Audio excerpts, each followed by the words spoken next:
Should we begin? Or we could just end and call it a day? So for those that don't know me, and there's a few of you that don't, I'm Nayaswami Pranaba from the Ananda village in Northern California, in that country far away.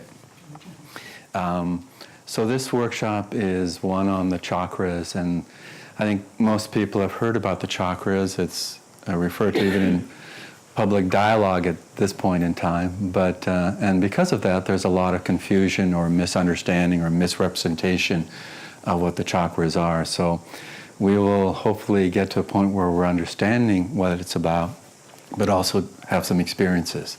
We won't levitate. There's just too many of you to do that together. So, but we'll have experiences that will hopefully really give you a momentum in working with what these chakras are. The chakras are really our inner universe. You know, we understand the universe through our senses and our interaction through the senses, but there is that subtle realm that's just as real, if not more real, in the inner side of us, the chakras.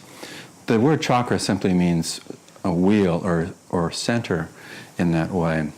And so what we're talking about is the centers, the wheels of energy in that more inward part of who we are, the astral being. So if you think of how we are from the teachings of yoga, that in omnipresence, in unity and oneness, there is no separation, there's no duality, there's no creation. There just is. And that's really the reference in all of the great religions, is to this oneness that's beyond anything that's in form. But sensing that omnipresence coming out into creation, it's not so much that it was creating things in creation, it just flowed, and in that flow, coming from the oneness, came into duality. At first, it comes into that very subtle realm of the causal world, the ideational world, the world of thoughts and consciousness. And then as it condenses more and moves away from its oneness, that flow becomes then the world of energy, often referred to as the astral world, but the world of energy. And then as it condenses even further and pushes away from its oneness, it finds its place in the physical form that we're all living in. Because the physical form is so much involved with our senses, as I said a few minutes ago, it convinces us that that's reality. And if we live on that premise, with that premise in mind, things don't work out that well, because it's not who we really are. So the chakras are the energy centers in that astral realm of the more subtle level of who we are. But they also coincide, they correlate to the physical realm that we're in. But that inner universe, if we start to understand it and pay attention to it and work with it, it can really help us to be transformed into the fulfillment of what life is all about, rather than being here and there's life going on around me that's always subjecting me to its influence. And I think we all know that life itself can seem very influential to us personally. You know, whether it's on a social level, a family level, a work level, a political level, whatever it might be, it can often seem that that's really determining to some degree what our lives are. And for many people, it determines everything they are in their life. Bernie and I were talking the other night about he's taken on an adventure of not listening to the news. And, you know, there's, as he was saying to me the other night, there's a real challenge when you say, I'm not going to have that being a major influence in how I relate to the world around me. And some people will say, well, you're putting your head in the sand, you know, you're not relating to what's real around there. But I've seen studies of people doing the same thing that Bernie's doing, and in effect, they know as much about what's going on, even if they never hear about it. I mean, not only on the level that they're hearing it at the water cooler at work or from their friends as well, but there's a sense that's always there. We can wrap our energy and know that this is happening in the world around us. We may not know the details, but we're much more intuitive. So the chakras allow us to, as we tune into them, develop our intuition as well. Intuition can be described as that deeper understanding coming from the source of who we are and the source of consciousness. And we're able to live more in the experience of intuitive perception and relationship rather than just from the conscious or the subconscious. And tuning into the chakras, we're able to make that much more real rather than just something fanciful. The chakras can easily be very esoteric in the way people relate to it. I mean, it's kind of out there and it's kind of strange in a way. And there are parts of it that may seem that way to some of us. But the point is, that isn't what we want to focus on. We want to focus on the chakras being a roadmap for the unfoldment of our highest potential. Because it is there in that astral plane that we're able to really tune into consciousness more directly. So I'm not going to cover a lot of the esoterica. I've never found it to be that helpful to get into all the possibilities of the chakras, because the tendency to do that is to take it away from making it practical. And spiritual teachings really are the powerhouse that they are because we're able to grow and be practical. We don't have to be limited to just a sense of philosophy or wonderment at what it can be. The wonderment should come from, more importantly, that we're growing in the experience. So in the understanding and then the application of working with the chakras, that's very real. It's no longer just a interesting or entertaining aspect. I mean, it still can be interesting and entertaining, believe me, but it's not the emphasis that we want to focus on. It's really how do we make this real. So the whole idea of the chakras being in that inner universe, we want to see how we can make that connection in every part of our lives. They already influence our lives, the chakras. We may not be conscious of it. What we're endeavoring to do is be alive in that experience, that connectedness. If you think of someone that's used to ironing clothes with the old weighted irons, and just heat it up on a wood stove top and get it heated and you then iron clothes. Well, that person being used to that, when they're given the gift of a electrical lightweight iron, they may not realize how to use it. They may just be doing it the same manner that the old iron was, but it won't work that well.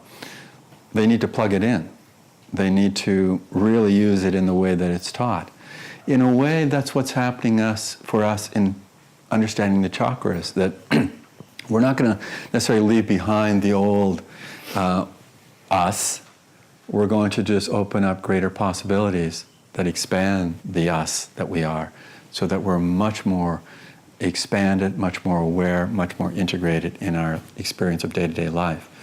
And that's important that we do integrate it, because too many times I've seen people get into some of these spiritual teachings, and it's sort of like the saying in America is, been there, done that. I don't know if that's comparable here, sort of like, yeah, I heard that, got it, finished, But the point is, how do we make it our own? How do we really become that experience rather than just have a vicarious external experience? We want to make it real to our own selves in that way.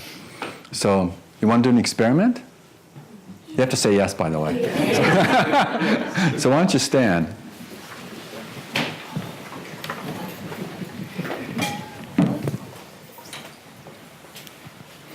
So the key here is we're going to tune into our energy, not necessarily think that energy, but feel that energy. And so this just gets you aware of what's happening for you already and what's real for you. So I want you to close your eyes, and we're just going to work with tuning into what the energy feels like, whatever that means to you. Don't worry about that there's any threshold of what you should be doing in this exercise. You're simply going to tune into what you feel as the energy inside yourself. So it's not trying to imagine it, it's not trying to create it, it's simply allowing yourself to tune into what that energy is. So let's experiment here. And you can let your body express it more outwardly or just feel it more in the stillness. But I want you to tune into the quality of fear. With your eyes closed, feel the energy within you when you're tuning into fear. Where is the energy? What does it really feel to you as an experience? If you don't know what fear is, then that's fine, but most of us have a very distinct feeling of what fear is. So capture that and let it go. And now tune into acceptance. With your eyes closed, again, some people move their hands and arms to express it more, just don't hit your neighbor. But acceptance, what is the feeling of the energy? Not what it should be, not what it shouldn't be. What is it for you as an experience of energy? Acceptance.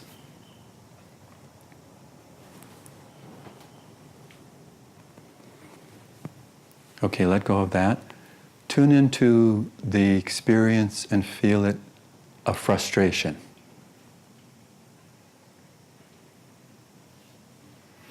Then let that go and feel, again, tune into the energy of the quality of contentment.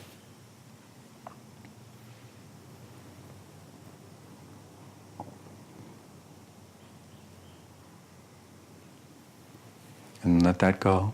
Now tune into the feeling of the energy behind anger.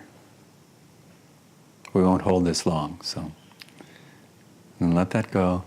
Now tune into the feeling behind the quality of kindness.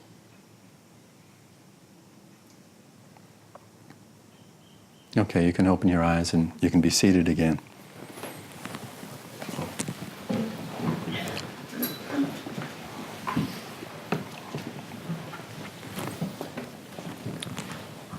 Could anyone feel it?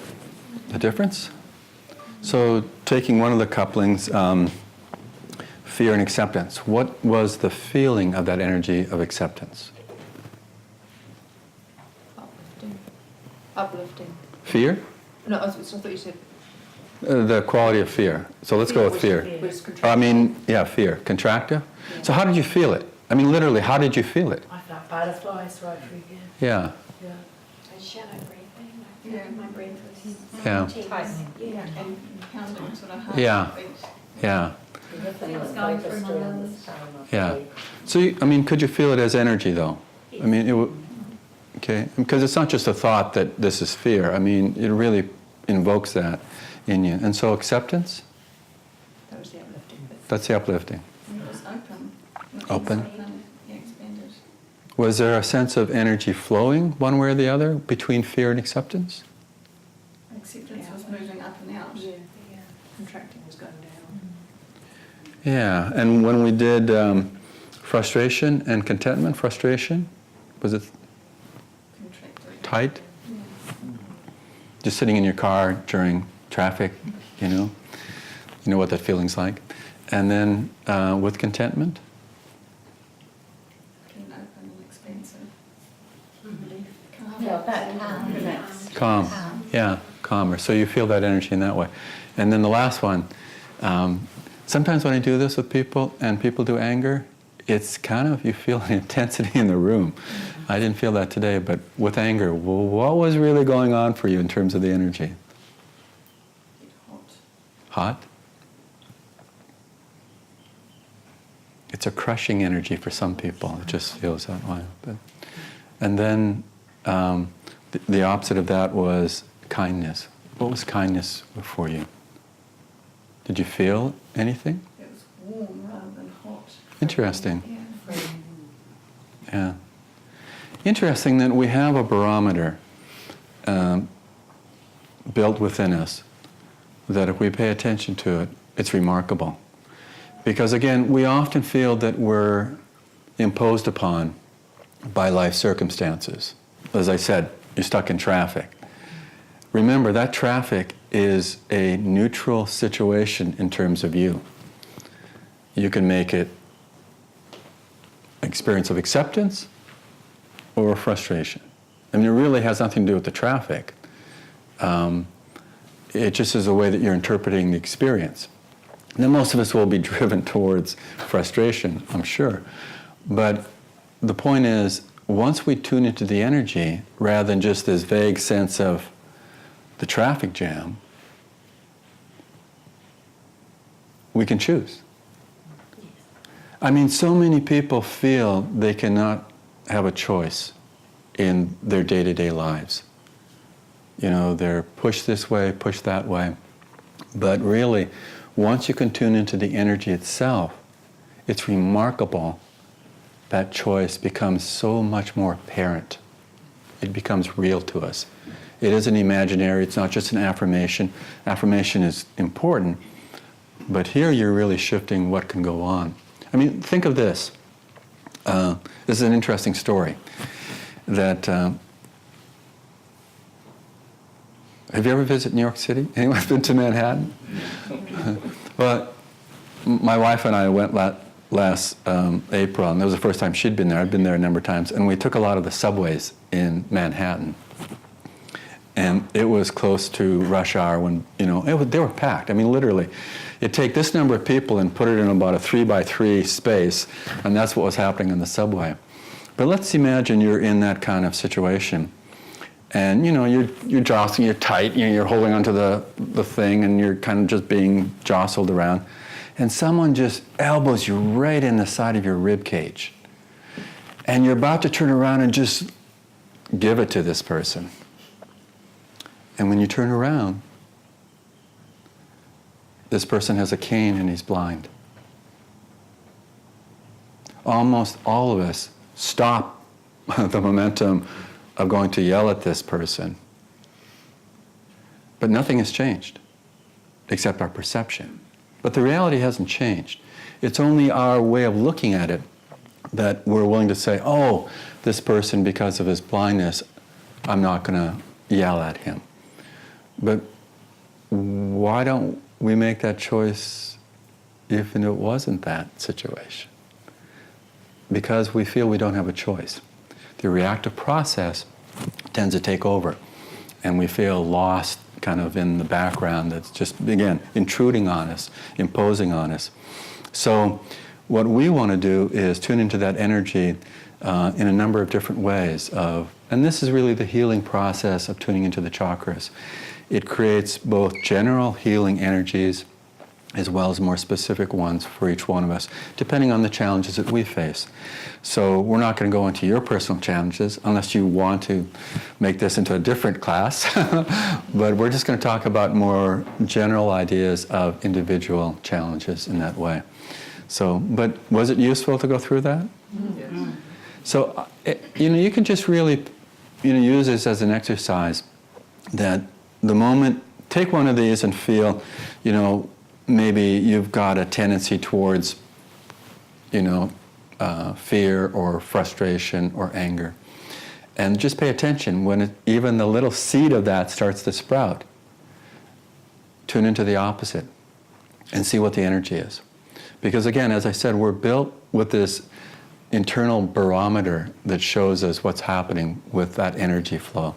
It gives us that possibility of not just having it theoretical, but practical. And that will be a tremendous boon for all of us to really move forward with it. So with the chakras themselves, I'm going to go ahead and have you practice tuning into the chakras. So sit upright, close your eyes.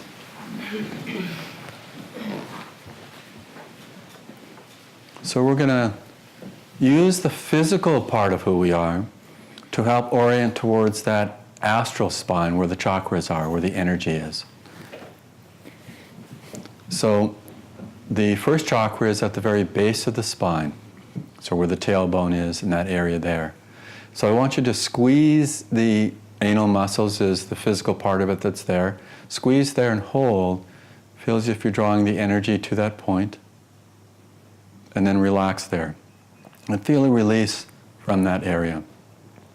So just to put in perspective, you can continue with your eyes closed, but to put in perspective, that astral spine is sort of like a hollow tube halfway between the front and back of the body and halfway, obviously, between the two sides. It's not the bony vertebrae of your physical spine. But again, there's a correlation, there's a connection that we're using to stimulate that more inner astral spine.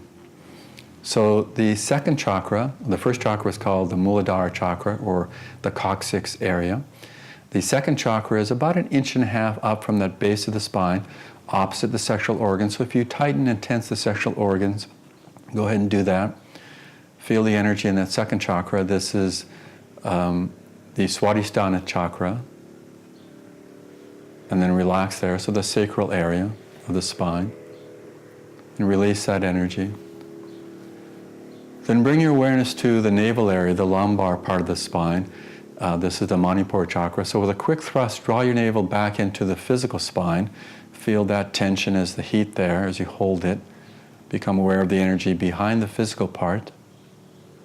Then relax that area and feel the release of energy inward more. Then the next one is between the shoulder blades and the heart area. So we're stimulating the heart chakra, not the heart organ. But this is the Anahata chakra. So squeeze your shoulder blades together behind you. Just squeeze, feel that tension in the center of your back, the chest. Then relax and feel that release and openness. Then the next one is at the base of the neck, base of the throat. This is the Vishuddha chakra. So feel the tension at the base of the neck. Sometimes if you put your hand there, you can orient better. Just sort of move with tension in the neck a little bit side to side with the head, and you'll feel where that tension is gathering at the base of the neck, the base of the throat. And just hold that tension there. And relax it, feel it released and moving inward. Then the sixth chakra is called the Agya chakra, has a negative and positive pole. So the negative pole is the physical term called the medulla oblongata. That's that little dip at the base of the skull, the top of the neck stem. If you want to put your finger there to find it, that's fine. But just draw your head back slightly and tense in that little dip. Not so much tensing the rest of the neck, but just that base of the skull area. And then relax that area and feel it released. Then the positive pole of this sixth chakra is the point between the eyebrows, referred to as the spiritual eye, the third eye, the Kudastha Chaitanya in Sanskrit. But furrow your eyebrows and bring that awareness of energy to that point midway between the eyebrows.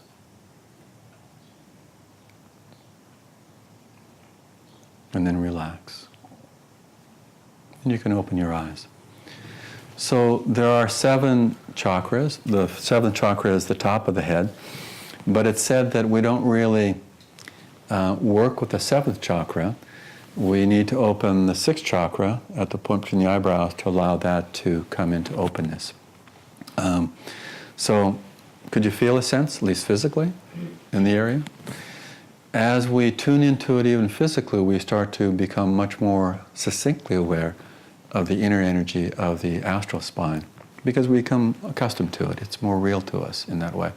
But another way to really tune into it is through chanting Om at the chakras. So I'm going to do this with you. So if you, again, close your eyes, and we're going to use a different note for each of these chakras. So, and we'll go up and down a few times just so that you're much more comfortable in doing it. And you can chant out loud if you want with me, or if you feel you just resonate more silently, then that's fine too.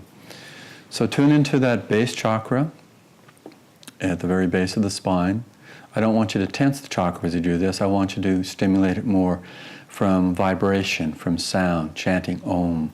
And it'll be an extended Om, so just tune into it that way and try to feel it resonating. It's not so much that you're just making a sound, but feel it coming from that point of reference and be in the experience itself. So at the base of the spine, the coccyx region, the Muladhara chakra. Om.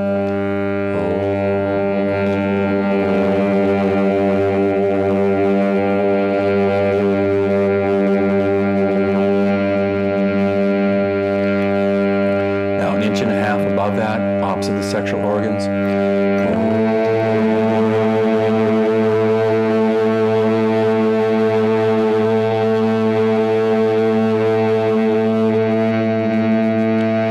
In the lumbar part of the spine, the navel area.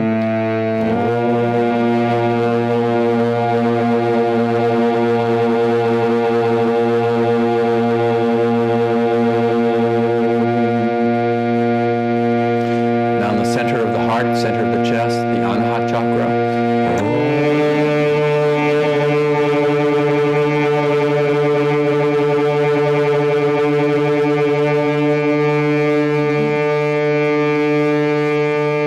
Then the base of the throat, the base of the neck.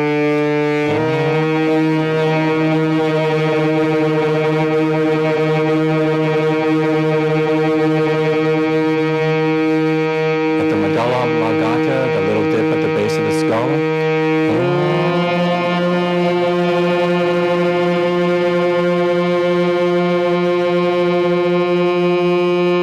Now at the point between the eyebrows.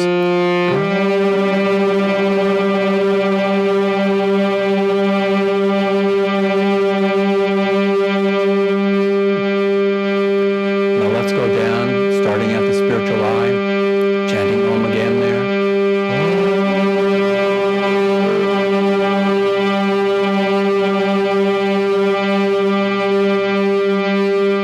At the medulla.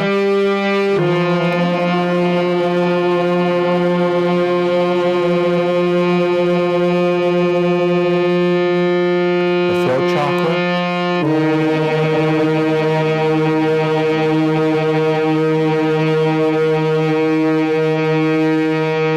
The heart chakra in the center of the chest.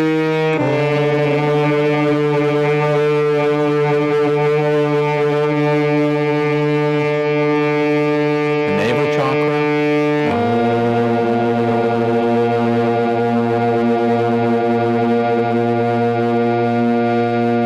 The sacral chakra.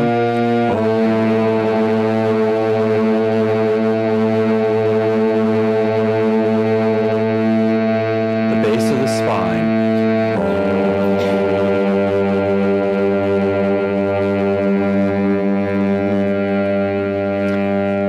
So we'll do it once more going up, but this time experiment with just chanting mentally, silently. I'll chant out loud to help you focus, but try to feel even deeper now that you're in the middle of that experience in each of these chakras with that sound of Om, rather than from the outside doing something to the chakra.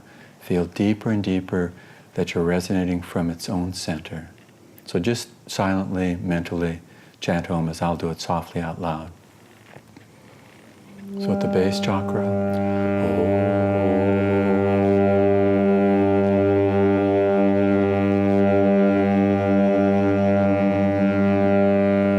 an inch and a half above.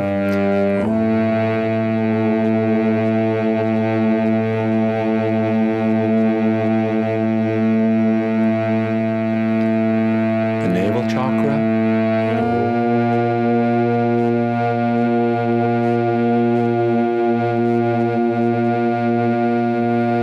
The heart chakra.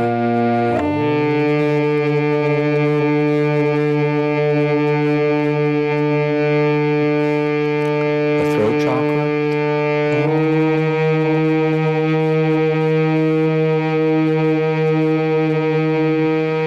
The medulla oblongata.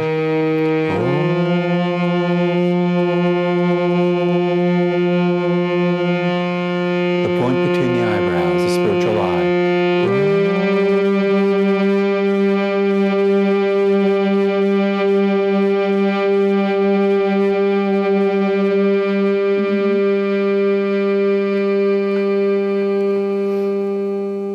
And just take a few moments to feel that experience. Again, it's not esoteric, it's really there as an experience of energy, experience of consciousness. Feel yourself receptive and open to that.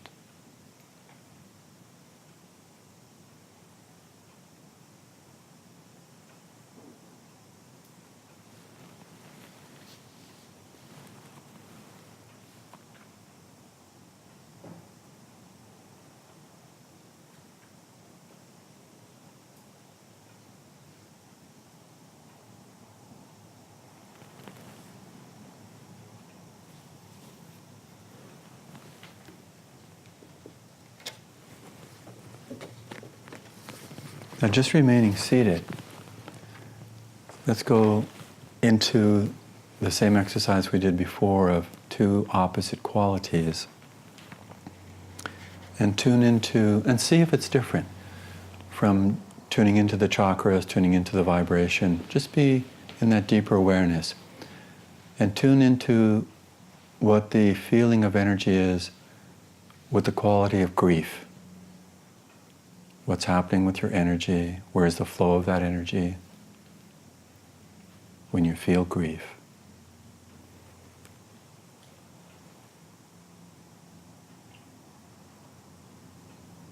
And let that go. And then tune into the feeling of the energy with the quality of joy. Feel that joy as your own experience.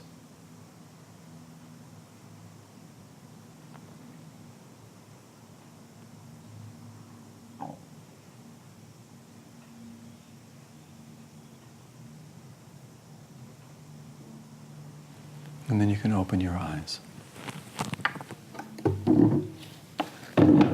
Was it different at this point? Feeling the energy from compared to what we did before? Was it deeper? Was it shallower? As you deeper, for all of us, it's adjusting to that. This is a reality in a sense that we're getting used to tuning into. That it isn't just something out there as a special thing. It's really the normal part of who we are, and we're getting accustomed to integrating it, of making it real, making it really how we filter the experience of life around us.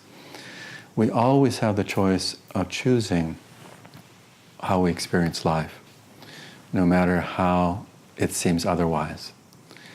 And it's challenging at times to really accept that. I mean, Paramahansa Yogananda said that all conditions are neutral. That's pretty tough to take at times, because you know for sure your feeling is they're not neutral. But he said, just as I said before, it's our perception of that and understanding of that makes it positive or negative. But, you know, it's like Kavita and I were talking with her daughter Veda last night, or yesterday, and we were talking about Marmite. Kavita and I have the perception that Marmite isn't something we would ever touch. And Veda had the perception that she really liked it. But Marmite is just Marmite. Marmite is neither good nor bad. It's just our relationship to it. And so we put a filter on it for various reasons on that. But in and of itself, life is always like that. That we may say that this incident or this circumstance or whatever it might be is causing us to have this experience. But it's just because we've added our emphasis in a certain way to say this is what the experience is. Much like the blind person in the crowded subway. It's only our interpretation, our relationship that really makes a difference. But one of the things that we can do to change the energy in terms of the chakras and the astral spine to help us is simply through physical posture. It's that simple at times to change the energy. Because if you take a garden hose and you have it, in bundles and it's wound up, when you put water through it, if there's a kink in the hose, that water can't go through. And it's going to, what's the water going to do at some point if the pressure is high? It's going to break through some weakness in the hose, and that's it for the hose. But if we then allow the hose to be what it is and let it lengthen out and straighten out, then water flows as it should through that hose. Likewise, the same with us. In a sense, we've got that flow of that astral spine, and it's referred to at times as a tube. So that matches the image of a garden hose. That if we're able to allow our bodies to reflect again, that it's open to allow that inner tube to be clear, then we can move the energy more clearly. Because one of the things that's real is that if our bodies aren't in a sense, dynamic in posture, they will affect how we feel.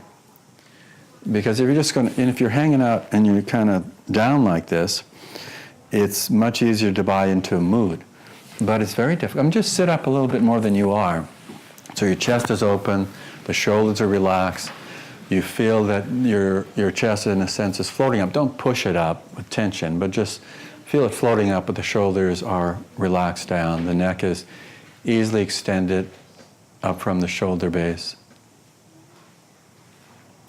It's a lot more difficult to say, I don't really feel that good, when you're sitting with a body that has more energy. And it's a lot harder to say when you're slouched down saying, yeah, I feel really good.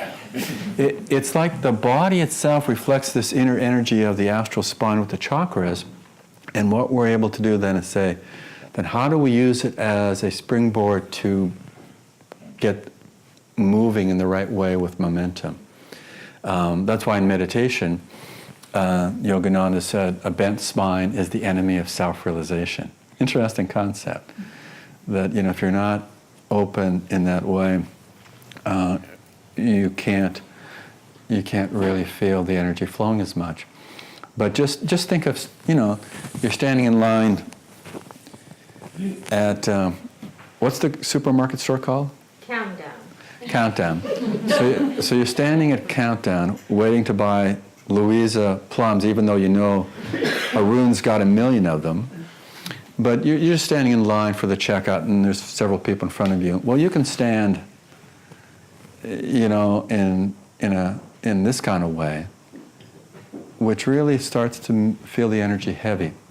Or you can stand like this. One, physically, the physiology of our bodies, this is a lot more relaxed just to stand evenly, distributing the weight on the 2 feet and being more upright.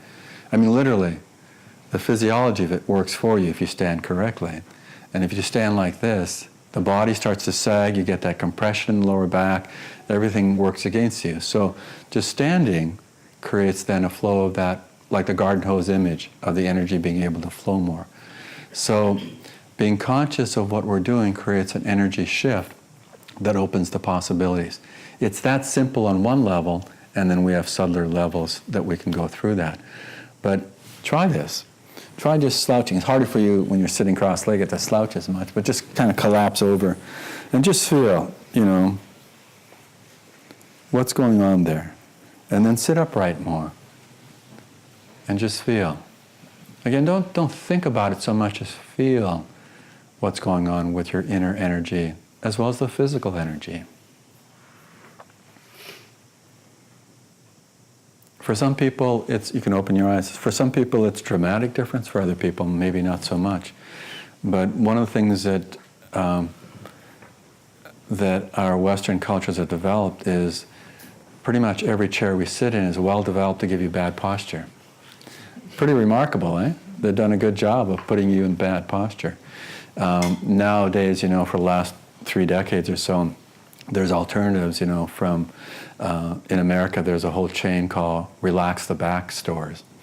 And they have, ergonomically designed office chairs and so forth. And I don't know about you, but at Ananda Village, we had someone come in that worked in the safety field for the government to look at everyone's chairs and seated position in terms of if it's ergonomic or not.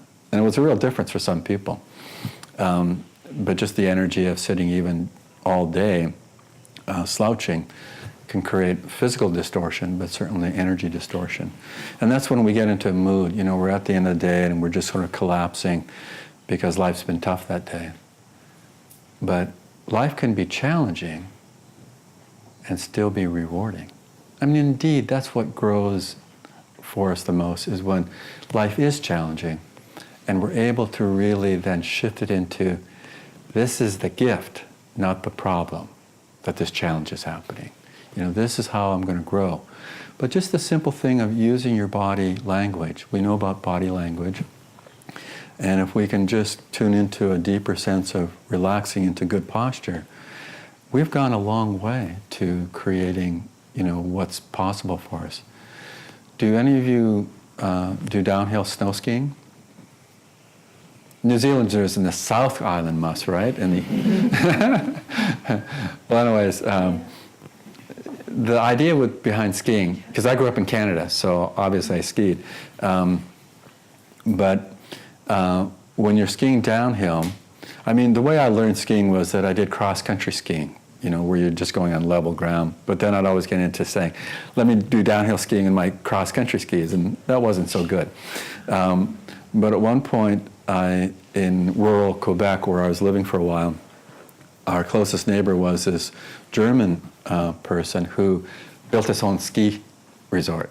I mean, literally, he cleared the slopes, you know, with a few helpers. He built the ski lodge, you know, and then I worked for him. And so the steepest slope was pretty steep. But anyways, I got into skiing, but I remembered this about just playing ice hockey as well, that you have to be centered. So in skiing, the point is, I'm going to rip this microphone off of me, I think. In skiing, you don't want to think about there's that hill or that problem or that person in front of you. You just want to be in the moment. And you want to just make your legs the powerhouse for that. So you're using your thighs, your quadriceps, using your hips, you're using your knees, and your back is straight. I mean, literally, you're just moving so that you're centered in your spine. And what I found in doing that, it was easy to do what I wanted to do with that power. And I didn't even know how to downhill ski, but it's just that sense of posture creates that. Well, if you can do it in a dynamic setting like that, believe me, you can do it in more passive settings that we're relating to moment, every day. We want to make it dynamic. And understand the word dynamic in what I'm saying here, because in the English language, words can get distorted and have other meanings. Because dynamic for some people means tension. And dynamic really means just having more energy. It's like a vortex of positive energy. So, because even relaxation, to be deep, has to be dynamic. Isn't that curious? If relaxation is passive, as sleep is, it only has so much that it will give to us as an experience. But pretty interesting, isn't it? Because they did this study years ago where they took people, you know, at the end of yoga posture sessions, typically, not always, but typically, we do savasana, a deep relaxation lying down. And so they had that set up, and they put, again, sensors on people so they could monitor the different physical signs of respiratory rate and so forth. And what they found, which was very interesting, that the participants that went into that relaxation and start to daydream or even sleep, and you'll hear that sound, you know, people lying down in yoga classes, it started to diminish the state of relaxation. It lessened the state of relaxation. But the people that were able to go with a visualization, taking it deeper and deeper, continued to deepen that experience through the physiology of all their vital signs. Because they were dynamic in that relaxation, not passive. So dynamic is meaning that we're involved, engaged in that experience, and not being passive. But it doesn't mean being tense or driven, or, you know, on that level of that energy is tense. It's focused, it's energized, but it's relaxed in that way. The same with the chakras. If we can tune into that you know, that feeling. So in the anger, where did you feel? If you look at the scope of your astral spine, where was anger? In here somewhere? So where was the opposite? Love? Up more? So what we want to do is create the flow of energy that's moving us and opening up. So close your eyes and just do this simple exercise. I promise I won't embarrass any of you during this workshop. Well, maybe. No, I won't embarrass you with what we'll do. So, but just close your eyes. And again, make sure you're sitting upright with your posture being more dynamic than passive. And then breathe. I want you to focus on your breath one through your nostrils, but focus that breath primarily in the abdominal area. A lot of you have done this if you've come to classes with Kavita and other programs here. But tune into what's known as diaphragmatic breathing, which means as you inhale through the nose, that breath comes into your body. Feel that slight extension of the abdominal area outward. As you exhale, that breath is going to flow out of the nostrils. You're going to gently draw the abdominal area in. Diaphragmatic breathing is a little bit more subtle than this, but this will do for now.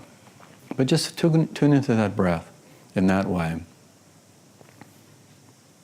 And when I say tune in, really try to be in the breath rather than doing the breath.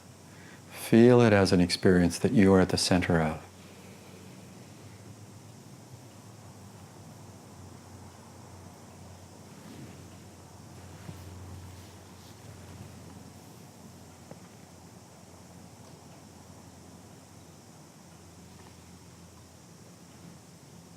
Okay, now that you're established in that more relaxed, deep breathing, I want you to visualize and feel the breath moving up and down that spine. So we're not going to chant Om, we're not going to tense and relax. We're just going to feel a flow of energy.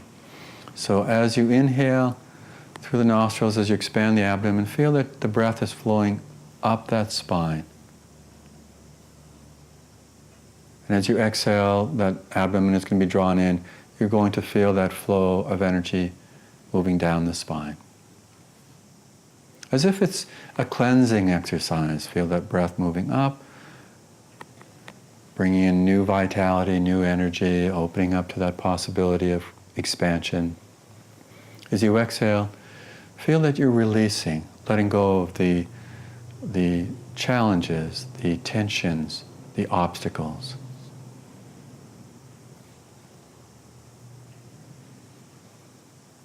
And then just keep doing this up and down. You're just tuning into the breath physically in the teachings of yoga is said to be caused by that inner breath of prana, of life force, in the astral inner spine. So as we tune into the energy itself in the spine, up and down, we start to be much more conscious of the outer breath, working with that energy more internally.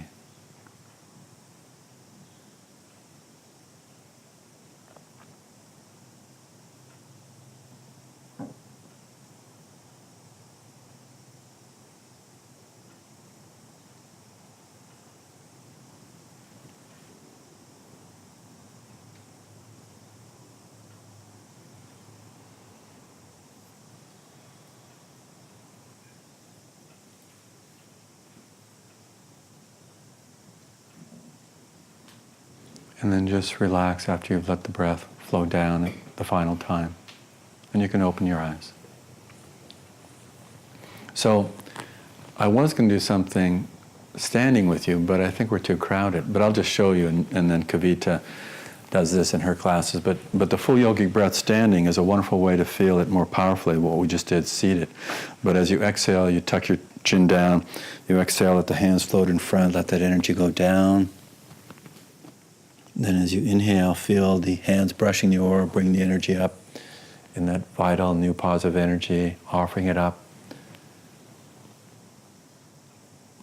And then as you exhale, you'd come down again, all the way, with the breath and energy, and so forth. So you can check with Kavita to fine-tune that, but it's, as I said, a little bit too crowded for all of us to do it without taking turns or doing something strange. So, but could you feel it even just seated? That you can change it? And again, we're creating, in a sense, a greater possibility of making choices in our lives, where we don't have to be subject to external influence, at least to the degree that sometimes we are. We may not completely be clear of that, but we're able to at least make some choices as we move that energy. And moving the energy is really at the heart of yoga and working with the chakras. The physical asanas, the physical yoga postures, they're a way of changing the energy. They're a way of tuning into the energy and opening up to a change in that energy. So we also get this tremendous side benefit that it really helps the body. But that's, in a sense, truly secondary to working with the energy flow itself. And in Ananda Yoga, we have the element, the added emphasis of mental affirmations. So some of you haven't necessarily been exposed to Ananda Yoga, so come and take classes from Kavita. But the idea of the affirmations allows us to come again more to the center of the experience rather than the periphery of just the body itself. So for instance, in a simple forward bend where you're seated on the floor with your legs extended in front, the pose is called Paschimottanasana in Sanskrit. It's called the posterior stretch because you're stretching from the posterior. So we're moving the upper body up, expanding it, and we're coming down with our upper body over the legs, and if we can touch the feet or whatever we can touch. And so we work with the breath, we open up to that flow, as I said, of energy flow being more relaxed. And then the mental affirmation that's suggested for this, and it's mental, you can use it out loud too, but I am safe, I am sound. All good things come to me. They bring me peace. And you really start to feel, because you're opening the physical awareness through the stretch, then the mental thought isn't just another layer being added into it, it's an integration. It's like your body through the movement is creating its own body language. You know, it's a reality of that energy experience of opening up the chakras, that inner spine, as well as physically, outwardly. And then the mental affirmation, it's like it just keys into that same experience we're having physically with energy and allows it to be more completely integrated. So the mind isn't wandering off as the body is stretching, but it's right there as the experience itself. It's not a separate thing, it's integrated. Well, just think of your daily life. Just think of what happens in all the circumstances, all the situations that are there in one day, let alone your life, just one day. And shifting from being an effect into being a cause. That you can choose how this happens. So I've taught a lot of meditation classes in settings, so has Kavita actually, that are not in a center like this or in a yoga studio, but to government agencies, so or workplaces. And in the state of California, a number of years ago, I taught classes on, we called them how to deal with stress, as opposed to meditation classes. But the first government agency I taught it as was, it's called the California Franchise Tax Board. They're the ones that collect the state taxes from you. And it was I did 3 or 4 sessions with, because there were like, 1,500 employees, I think. But that was quite amazing. But then the one class I did was even more amazing. It was to the state agency that dealt with compensation for crime victims. So these people had to deal with real life tensions, dealing with victims of crime and how to deal with them. And when they came into the place where we're having this workshop, you could see it. You could see it written in their faces. You could see it in their body language. They were just damaged from the ongoing interface with tough situations, these victims. And it was just amazing. So I just said to them, let's do an experiment. I just said, so what do you feel at this point?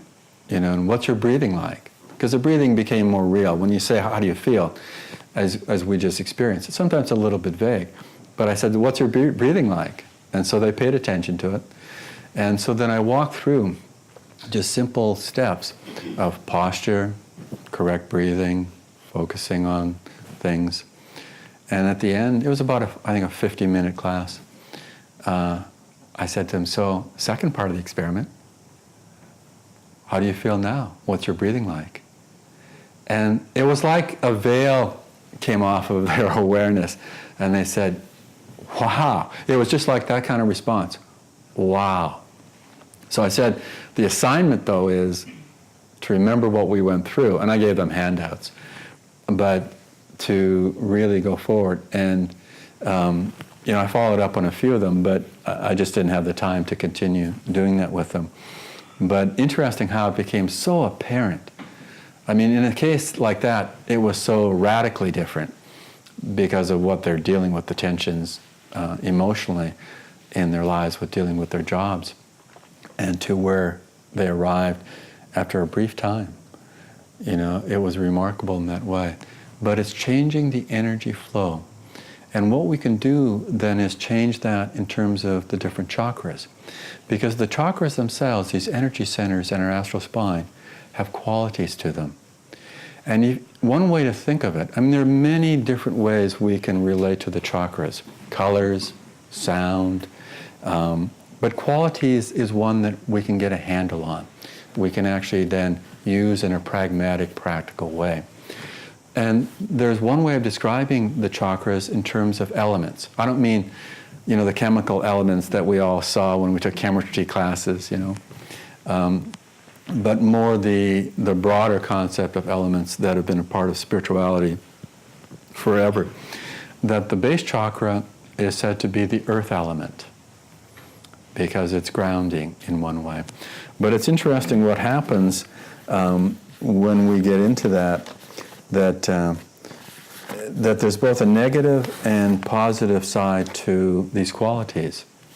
So think of, in your own understanding of earth, what are some qualities that are positive in the earth element? What does earth represent? Grounding. Grounding. Stability. Stability. Solid. Solid. Unmoving. Unmoving. What about the negative side? Think of earth in terms of a quality, but in terms of the negative aspects of that. Heavy. Heavy. Worry. Worry.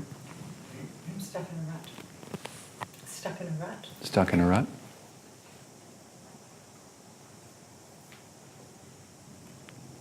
Maybe confusion, thinking, confusion. Could be. Some of these qualities sort of go, they're not absolutes to a chakra, but that certainly can be a part of it. But the negative qualities, just to tune into them a little bit more, being stubborn, as being dogmatic. So, do you know what the word dogma means? What does dogma mean? That you're strict in your belief system and you push it on other people as well. No, that's not dogma, that's being dogmatic. But what's dogma itself? Unmoving. Yeah, think of a dogma in terms of what you were referring to, but I believe that when the water goes down the sink, it does that for the north and southern hemispheres. And everyone told me the other night, no, it's different. So my dogma is saying, and I don't believe this, I'm just using this example, my dogma would be saying one thing and saying this is what you need to believe. So that's being dogmatic about it. But the dogma of how you brush your teeth is a dogma. The dogma how you do this or that in your life, they're in a sense dogma. So a dogma isn't necessarily bad. It's when we become dogmatic about our dogmas. Because then we, as you said really well, we want others, we push that on other people. So that's the dogmatic quality, the negative side of the earth element. But it's interesting in a way, and this is kind of like a surprising part of the earth element, that sometimes being dogmatic can be actually a stepping stone. What do you think about that? Is that true? Is that a dogma that I'm just forcing on you? But think of it this way. Let's say you choose to do something like come to the Nanda Center here, and somebody, or maybe a lot of people say, that is just foolish, that is just crazy, get on with your life. Sometimes that little bit of dogmatism on our part creates enough energy to kind of push those thoughts from other people.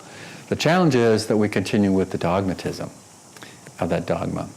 And that becomes challenging, and it will trap us in time. So, and I'll talk about that in a moment, but stuck in routine, stuck in a rut, being unstable, we talked about stability being the positive side, but intolerant. If you think of dogmatism, it has intolerance around it, doesn't it? And what is intolerance? Not accepting other people's point of view. Yeah. Because here's an interesting thing, and I brought this up the other night, that it's important that we come to the understanding of respecting other people's point of view. It doesn't mean we have to respect that point of view as being true.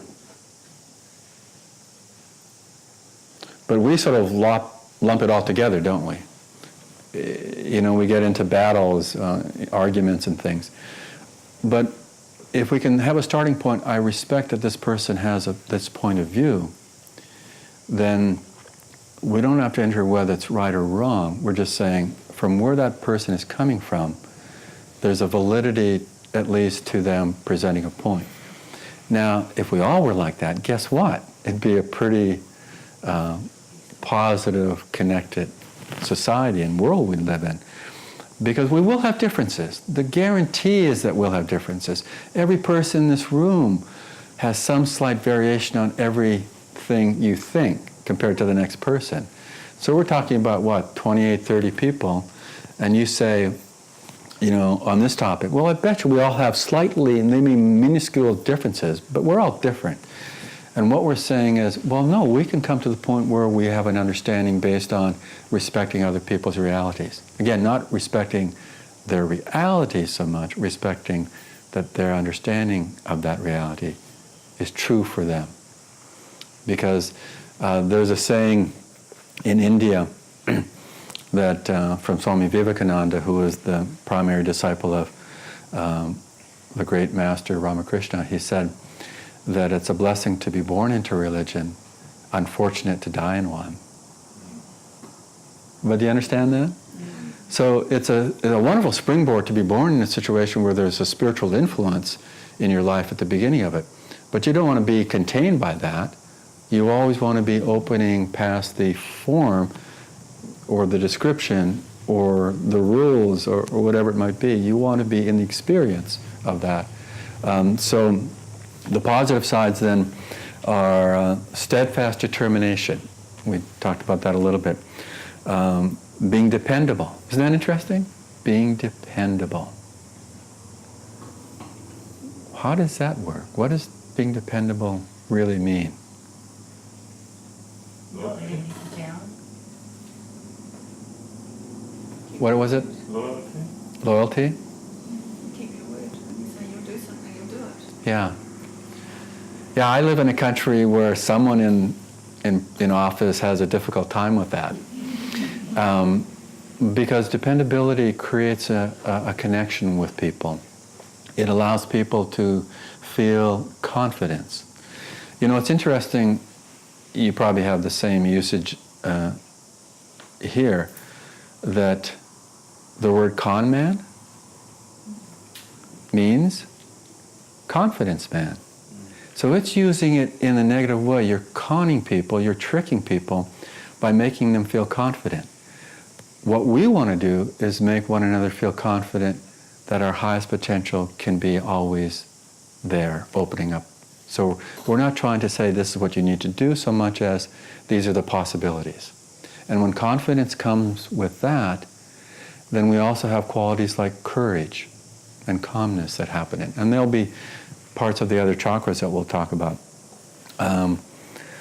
But if you think of the earth element, it creates the possibility of growth to happen. It's the nurturing soil that's there. I mean, think of it this way, that what's the difference between soil and dirt? Or is there a difference? One's nourishing and one's not. Yeah, when you think of dirt, I mean, again, we use the word differently, so I don't want to generalize too much because some of us use the word dirt equal to soil. But dirt is sort of like when you see soil inside on the carpet. That's dirt, right? When you see it in its place where it's nurturing, it's soil. So again, it's the same, but we're creating an understanding, and the quality behind that is nurturing. So we want to allow ourselves to let the soil be as productive as it can be. Isn't that a nice way to understand the earth element? That we're nurturing the soil to be as productive as it can be. Because then you start to feel the healing part of this, that if that's what's happening, then we're letting go of those edges of tension that really are catalysts for a lot of our ailments and diseases in our society. I mean, I just read a study a few weeks ago that talked about, basically looking at stress as the hub. How many of the modern diseases are really, if not directly, indirectly, from stress? Like diabetes. It's clear that diabetes comes from stress in our bodies that doesn't allow the systems to work well. We think of diabetes being this DNA thing with the amount of insulin that we can take into the body, but really they've found that you can modify diabetes by using meditation, using relaxation, can change it drastically. So the earth element, if we can think of it as nurturing that soil, or we can have the confidence of moving into expansive ways. So what happens with the earth element as we move up? It's the water element. And so what are the negative qualities of the water element when you think of water in that way? Wishy-washy. Wishy-washy. Do you use that word, that phrase in here too?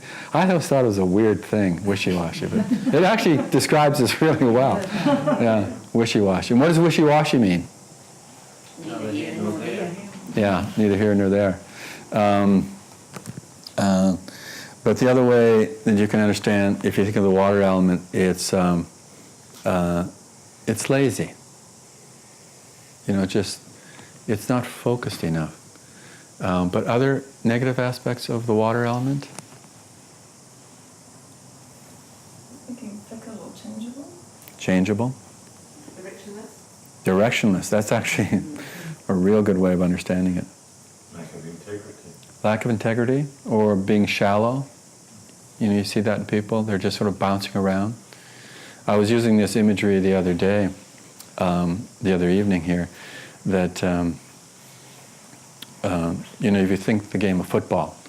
Now, I don't mean American football because its big game is happening in a day or two, but with the rest of the world, which we call soccer, but football, that the good image is that everyone's in the game of football, but unfortunately, most people are the football itself. And you're just getting kicked around by life circumstances. And we have the choice to be the players. Now again, it's a challenging game to play football. You develop skills, and you see that in the professional teams. But then you get to play, even though it's challenging, you're really in the heart of the experience rather than just being pushed around by other people's experiences. So the water element in that negative thing is being shallow or unenthusiastic. Think about what enthusiasm is. What is enthusiasm? I mean, really? Energy. Yeah, it's energy. So we think of it as sort of being cheerleaders, as being enthusiastic in a sense. But really, we're moving the energy to its optimal condition. That's enthusiasm. That, we go to flow with things with enthusiasm. So what are some positive sides of the water element? positive. Cleansing. What's that? Cleansing. Cleansing? Yes. Reflective. Reflective. Reflective? Free-flowing. Free-flowing? Refreshing. Refreshing. So, what's that? Neutral. Yeah, they're all part of it. But think of, here's a good image of the water element in terms of how we deal with energy in the chakras. I won't use the Wakaita as an example, it's too powerful a river. But let's say you've got a little stream and you plunk a big rock in the middle of it. What happens? It goes around. Yeah, the water doesn't force the boulder or that rock to do anything, but it just moves in this fluid way to find its way back to its source. And for us to be able to have that sense of enthusiasm where we're able to move around, because Yogananda said, there are no obstacles, there are only opportunities. That really describes the water element, the second chakra. There are no obstacles, there are only opportunities. Now, sometimes we're blinded, and believe me, we just see obstacles. So the trick is to say, I'm not going to worry so much about the obstacle, I'm going to worry about where I find solution. Because the tendency of the conscious, subconscious minds that we have, they see the problem. When we can lift the energy and make that fluid movement of energy happen, we're drawn up into the superconscious, which is solution-oriented. We're looking at the same situation, but we're finding where we can go rather than what's wrong. So we need to acknowledge what the challenge is, otherwise we can't make the appropriate conscious steps. But then we can lift it up and find solutions that aren't necessarily there in front of us. I mean, you just look at, how much has happened in the world around us because of people looking into possibilities. That Swami Kriyananda has a quote in one of his books about that the beginning of the 20th century, so in the early 1900s, that the person responsible for the United States Patent Office had considered closing the patent office because his mindset was, well, pretty much everything that can be invented has been invented. And I can tell you, probably in the last 6 months, there's been more invented than all of history. That's how the extrapolation is just moving along. So what we want to do is be open to what can happen, not what has happened, but look back to introspect as what has happened as a building block, but not the focal point, but as a building block. So you see that difference?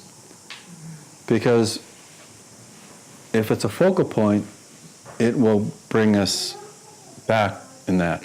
If we see it as a building block, we use that as a positive step forward. But it's the same situation, but our orientation is strong and different enough to really make a difference in terms of what's going to happen to us. So, creativity is of the second chakra, the water element. I mean, again, you can see that in two ways. It can be the creative sex drive, or it can be creativity in itself.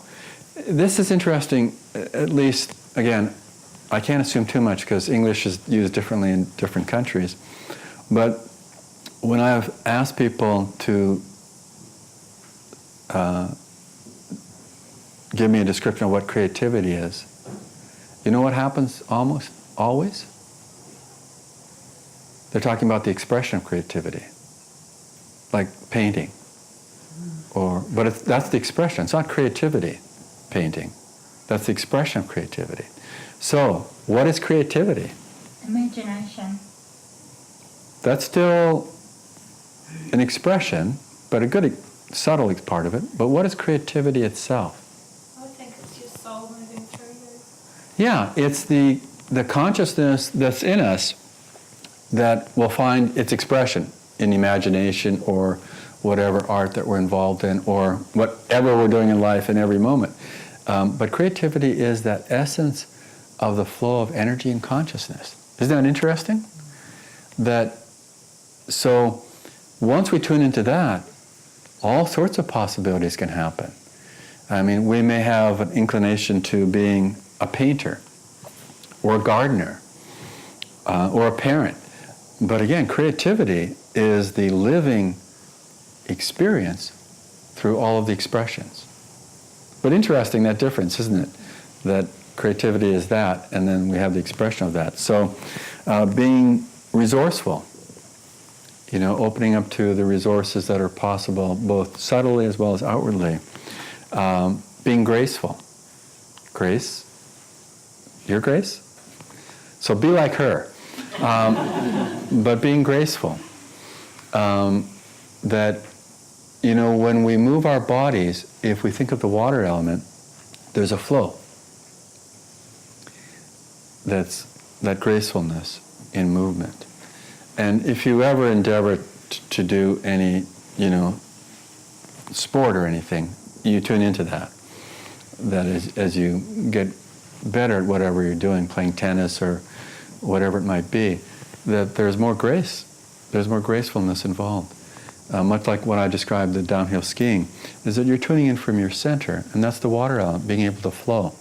That you're not saying, well, I'm going to go this way and that way. But I remember seeing a skier when I started skiing, and this woman would go down the hill going this way, drop down, get up, ski that way, drop down, and she would just move down, barely moving downward, but because she wasn't really in the flow. She was doing it as these little steps rather than the steps easily in that fluid motion together in that way. So, and then also, this is interesting, to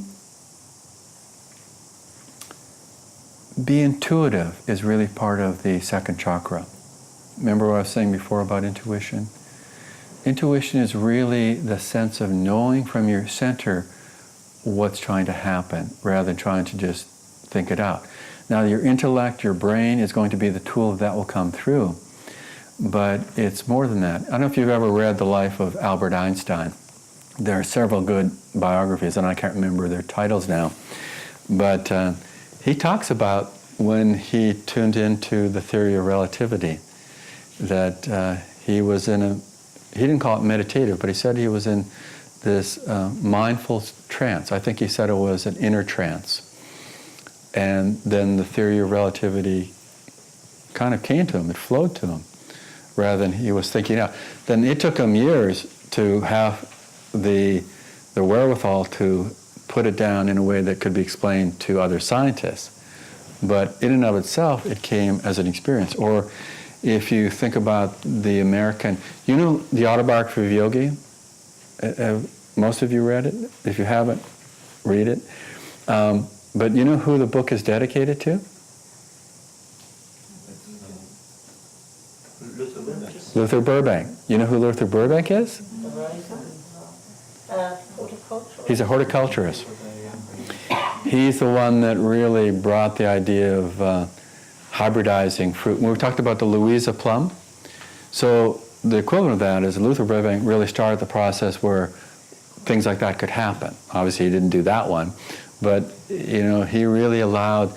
And what he would do is he would talk to the plants, drawing in a sense, their consciousness into his awareness. And then he would do these things. And it's interesting because he developed a spineless cactus. And he gave one to Yogananda, and it's still there, that plant, at Mount Washington in Southern California in Los Angeles. But because people would touch it and squeeze and stuff, it started to regrow its spines. And then, Yogananda, said, no, it's fine, you don't have to worry about it. And then the spines went away. But interesting that you could have that effect with consciousness with this plant. But in tuning in that way, there was a sense of just being in the flow from intuition, intuitively tuning in, lifting the energy. So the third chakra, bless you. The other way to really to grow fast spiritually outside of dealing with these kind of things is to sneeze a lot, because then you get blessed a lot. So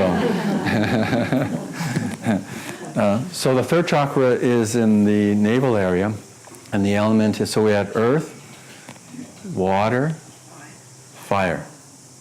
So I just saw that down in Dunedin there was these fires burning, and then they had all this rain from the cyclone happening. So it combines those two elements. But so water obviously in a negative way. I mean fire in a negative way. Destructive. Destructive. What else if you think of fire as a quality and dealing with energy? Heat. Heat? Indiscriminate. Energy. Yeah. Energy. But I'm talking, negative energy, positive energy. But qualities that you think of in terms of fire?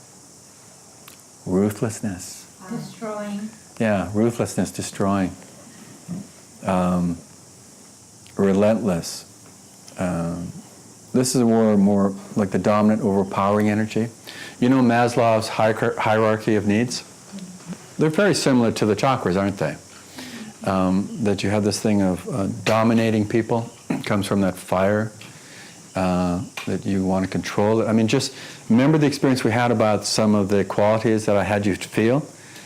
Some of the negative ones were right here, right? It's almost like they just contract and you have this sense of that energy.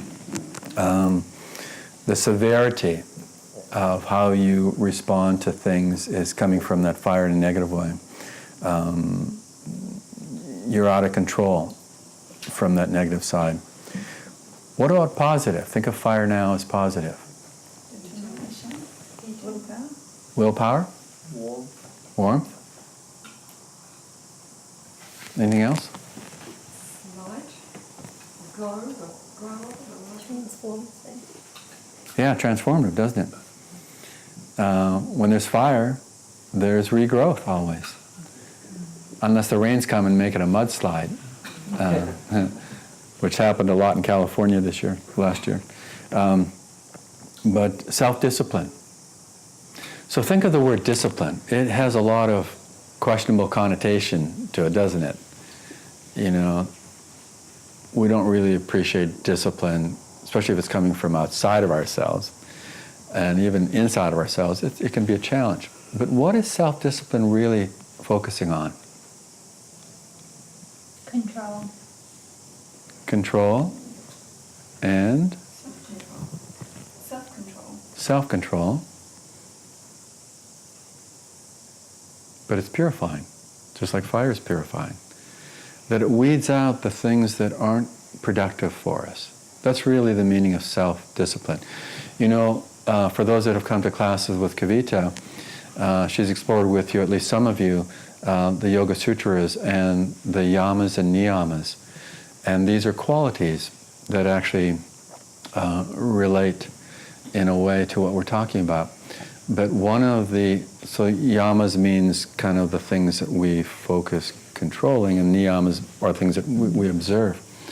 But one of them is called tapasya. And there really isn't a good translation into English. It's an interesting word. And so we use a number of different words for tapasya. And the common word is austerity or self-discipline. But what do you think of when you hear the word austerity? Something severe. What's that? Something quite severe. Yeah. So, Yeah, if you think of religion in terms of austerity, what do you have the image of? Flailing, laying in India on beds of nails, or, in the life of Buddha. I don't know if you've ever tuned into the life of Buddha, Siddhartha, but, what really caused him to tune into the balance approach, the middle way, as it's called, is that he would see these ascetics with holding their arm up for years without lowering the arm. And the arm would just be this withered lump kind of thing. And he knew that wasn't quite what it was that should be happening. And then this boat was floating down the stream. He was on the riverbank. And he heard the teacher with the student stringing the instrument. And he said, remember, if you string it too tight, the strings will break. If you string it too loose, it won't have resonance. It is the balance between the two. And that's what was the springboard of Buddha tuning into how the teachings of the middle way, the balanced way, would come into the world. And so we want to have that sense of self-discipline, not from tightening it too tight, but having a balance in that. And so tapasya really means purification. It doesn't really mean austerity or self-discipline. The actual word in Sanskrit means a fire, purification. Now, so take a little moment here to understand that it's like fire in the positive way purifies and releases that which isn't pure.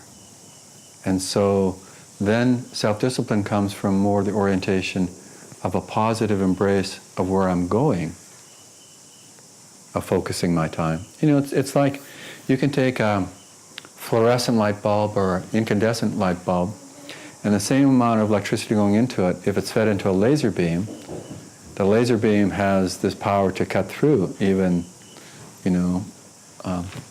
physical substances, where incandescent or fluorescent light, you can barely feel it, you can barely have its light, but it doesn't have that energy in that same focused way. But the energy behind it isn't different.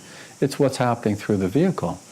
And so we, with that fire element, as we open up to purification of self-offering, and maybe that's a better word in the sense of fiery self-control, that it has self-offering with it rather than self-imposition, that I'm going to do this if it kills me in that way. But being a warrior in that positive divine way, not a warrior that is causing damage, but a warrior that is creating goodness in life itself. So we're just going to do a few more here and then we'll take a break. So the heart element, so we have earth, water, fire, air.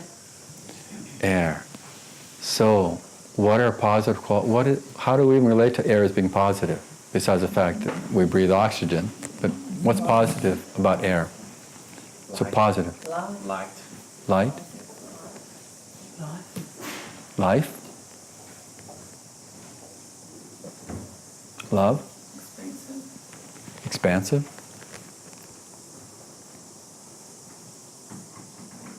Selflessness is more of the heart.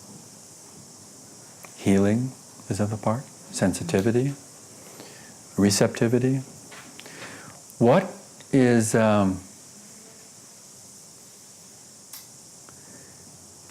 what's the root word of courage? Do you know your Latin languages, your Romance languages? C-O-U-R. Yeah, so it's what in French? Or what's in Italian? Cuore. So that's the meaning of courage. It's of the heart. Interesting, isn't it? So just take a moment. Think of courage relating to your heart. So it isn't what the deeds of courage are, but courage itself is of the heart opening and being expansive, is real courage. Isn't that a nice way of shifting that meaning? Because courage we think of battling in a certain way, but really the heart, when it's open, it has the sense of courage of being more open in an expansive, meaningful way.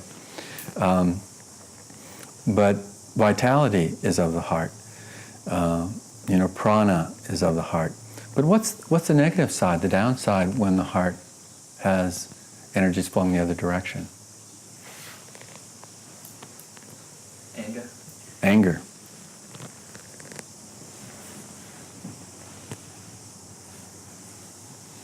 I mean, you can simplify it as saying emotions are the negative side of the heart. So this is confusing, isn't it? Because our culture uses emotions as being something we should have. But emotions, in a sense, to describe it simply, is the energy of the heart moving down. So remember anger, remember the fear you felt, remember the grief, remember the frustration. Those are the emotions of the heart, and you feel them being pulled down. So directionally, they're being pulled down. So the heart is the halfway point between the lower and upper chakras. And it tends to have this wavering effect at times if we're not clear, that we'll get pulled into emotions. So devotion is the uplifting side of the heart's feeling. Emotions are the downward pull. So we're never trying to numb ourselves to feeling. That's not healthy. But if we can make that choice of let the energy of the heart be more open, expansive devotion. Remember, devotion comes from the word to be devoted to focus energy. Where the emotions are the entanglement of that energy in downward pulling trends of our inner self.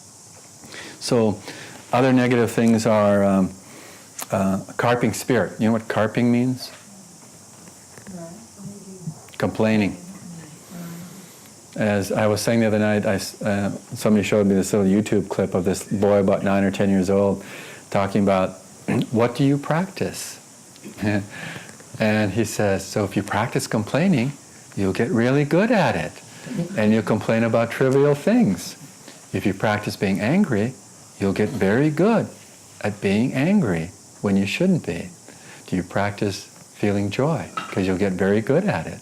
It was just a charming thing with a 9-year-old saying this.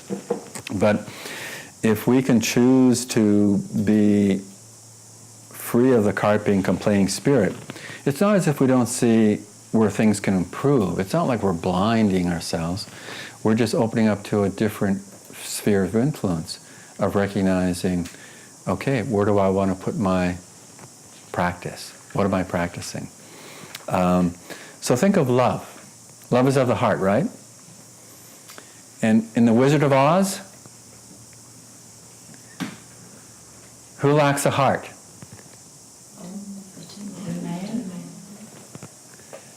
Because he doesn't have courage. Interesting, it's of the heart. So the thing is that we open up and really feel that love. But love can be moving in one direction or the other, right?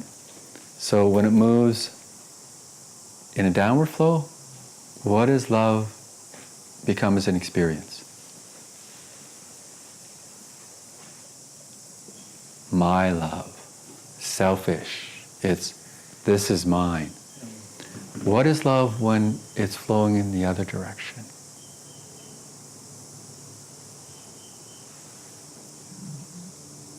It's always giving. You know, it's always offering and opening up. And receiving too. But when love is more selfish, it wants reciprocation. I love you, but please say I love you back, you know? Even on that level, that's creating a flow of energy that's trapped, contained. It's selfish in its motivation. And we never feel really requited when love is of that nature. Because we're always unsure if that love will be reciprocated. But when love is of the openness of the heart itself, we have love, no matter what is happening, if it's coming back to us or not. And the power of that is really when the heart transforms us. The healing of that experience is fully embracing our whole life in that experience. And that's quite amazing to come to that point. But if we can practice that, we'll get really good at it. That to be just open in our hearts. Do you know the prayer that's attributed to St. Francis? You probably know the beginning line. What's the beginning line at least? But then it goes on, there's sort of two parts to it, and there's a part that it is in, that I receive, it is in pardoning that I am pardoned. So this idea that we're offering as an instrument of flow, we're not dictating, we're not imposing, we're not demanding, we're offering. It is in loving that I am loved. And so the heart chakra, when it's in that experience, is no longer vulnerable. Marshall asked a question the other night about this, but this is very real, that once you open your heart, you are no longer susceptible to vulnerability. You may have people digging in at you and trying to cause pain for you. But literally, rather than to protect the heart. In the 60s, there was a song from Dionne Warwick, and the title was, "I'll Never Fall in Love Again." And it was an interesting song, a nice melody and all that. But having that attitude, I'll never fall in love again, because you've been hurt, your heart has been trampled on by some relationship, you're just adding pain to pain.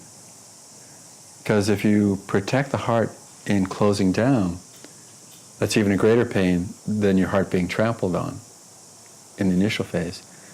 It's only when we really take courage in the heart and say, no, love is always there, no matter what happens in the experiences that come to me.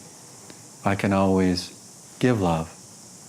And then in that we have a win-win situation, because we feel that love regardless.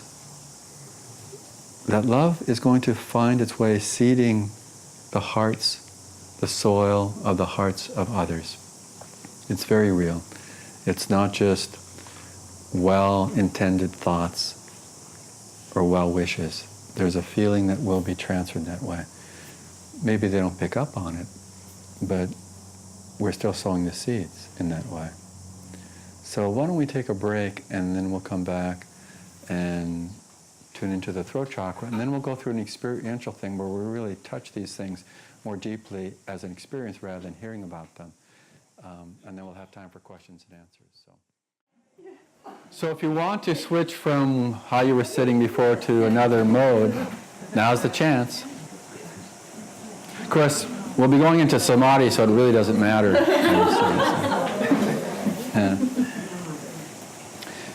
Gathering a group together back to class is always a good experience, right? There's a story that back in the days when telegraph was used, as opposed to emails, but this telegraph office had a job opening, and so they had a lot of applicants for the job, and they came to the office, and there were a lot of people going to have the interview, and suddenly this man who hadn't been there that long in the line of people went into the inner office, and then a few minutes later came out with the hiring agent, and the hiring said, well, this man got the job. And everyone else said, wait a minute, we were here before him. And he said, well, but I punched out in Morse code, if you want the job, come in now. And this one man, because it was a Morse code job, he heard it, came in. Everyone else was talking and being busy, so hopefully you heard the code there. I played the chant. So just with the heart energy center, just really think of that everything that feeling-wise, try to feel that you're always moving that energy or offering it up in an expanded way. And that way the divine touch will be there, whether you call it God or the divine consciousness. That's more likely to come into our hearts if we're open to it. We're allowing that to happen rather than blocking it. And so always remember that with the heart, to choose that opening.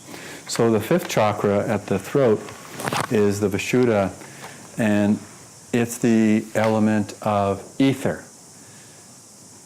Until recently, ether was refuted as something that existed in the scientific world. And now science is saying, there is this kind of in-between stuff, between matter in the universe, that they're actually cognizing as ether. Isn't that interesting? But regardless of the scientific viewpoint, it's more in terms of energy and consciousness. If you think of ether, which is very ethereal, what does that mean in terms of qualities? Well, positive, it's really the expanded self of awareness. And calmness is said to be at the heart or at the center of that expanded sense of awareness. So calmness radiates out. So in that case, our voice is very important as to how we both feel and convey that calmness. Because spiritually, as we refine ourselves, as we grow spiritually, the voice becomes more refined, more subtle, that the harshness of the voice doesn't remain as much. You can still be powerful and say things, but even then there can be that sense of calmness in the voice.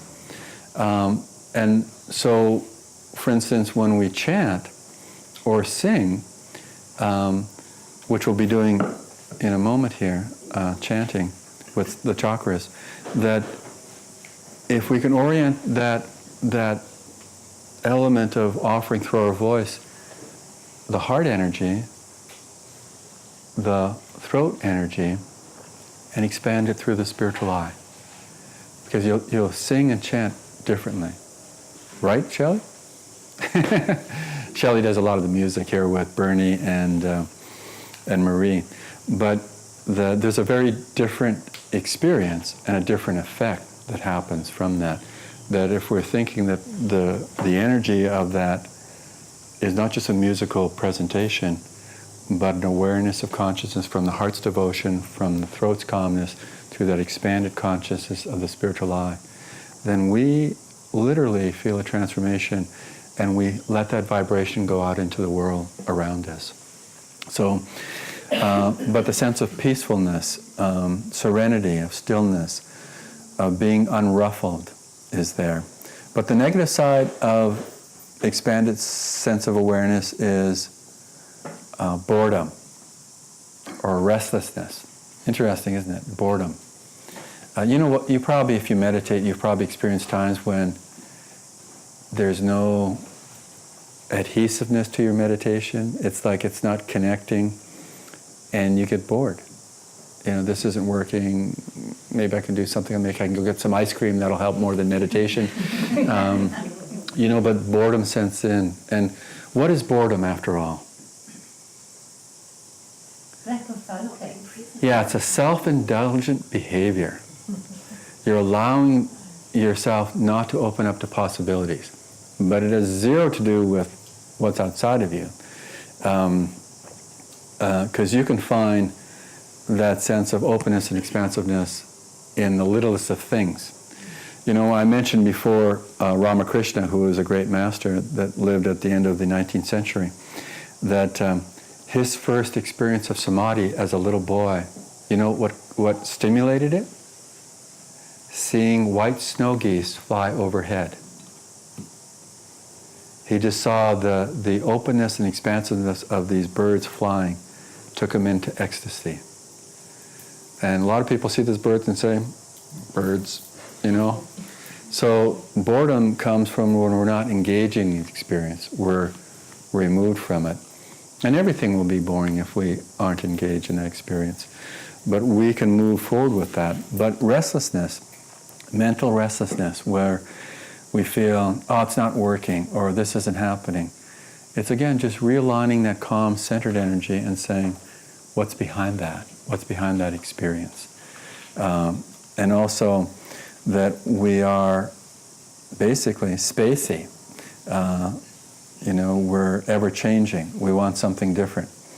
The other thing that happens is that we don't really tune into communicating well. And I don't mean just what we say, but we block the energy of our being communicating. Remember I talked about body language? But just your mental framework is already filtering into someone else. You know, when people get into mood, we all feel that. We're affected by that mood. So that's what happens when the throat chakra starts to become negative. It reduces and eliminates sometimes the possibility of sharing. We become self-involved in that way. So there's a sense when we deepen the experience of the throat chakra and that calmness, that we're no longer thinking of being calm, we are experiencing being calm. Interesting, isn't it? Yeah. You know, if you think of, I said this the other night, like a body of water that's not moving like a river, but like a lake or a pond, that its true nature is just simply being calm, because then it reflects clearly, whatever it's around it, the trees that are hanging over it, or the moon in the night. And it's when we throw a stone into that pond, what happens? The ripples. And not only do ripples go out, what happens? The ripples bounce back off the shore and ripple back in. You know, if you've read about what tsunamis do, which you have tsunamis in New Zealand? Yeah, they're predicting one in the northwest coast of America. That's a certainty. They just don't know the timing of it. But they're talking about people need to really deal with preparedness for tsunamis on the west coast of America. Because there's proof from 200 years ago, there was a 100-foot tsunami that came on the coast of Oregon. Isn't that amazing? 100 feet. But the damage of a tsunami is not the water going into shore. It pulls everything out when it moves back into the ocean. So both are powerful, destructive things. But the greater force is that, because you know how big a tsunami is in the ocean? That's it.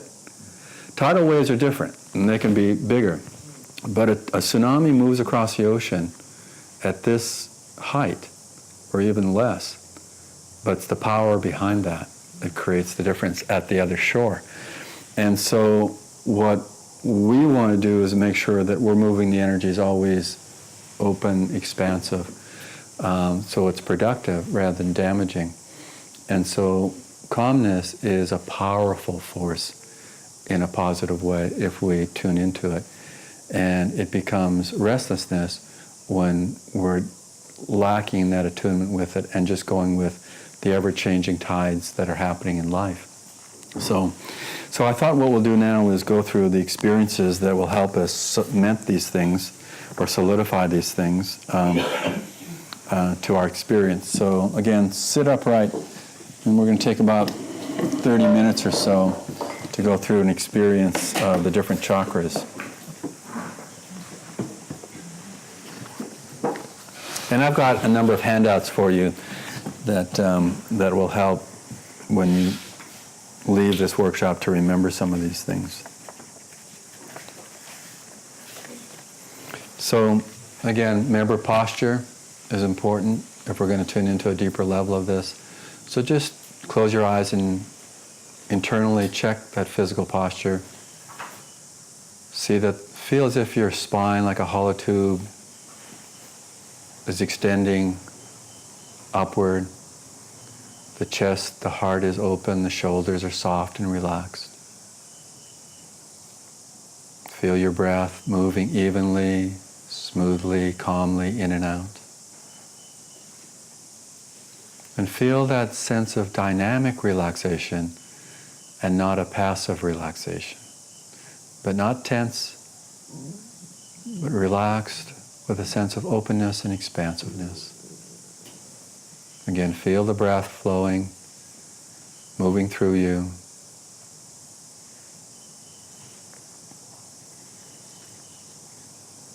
Then bring that awareness to the base chakra. Again, its Sanskrit name is the Muladhara chakra, the base of the spine. And tuning into the earth element.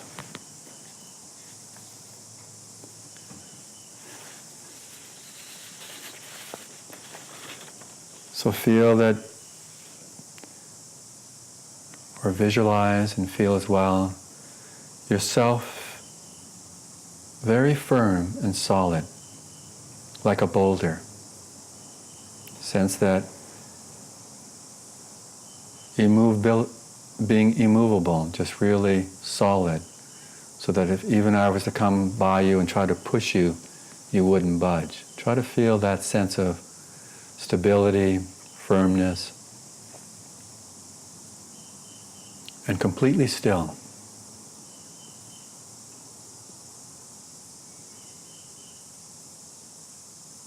Feel strong and rooted in the earth element.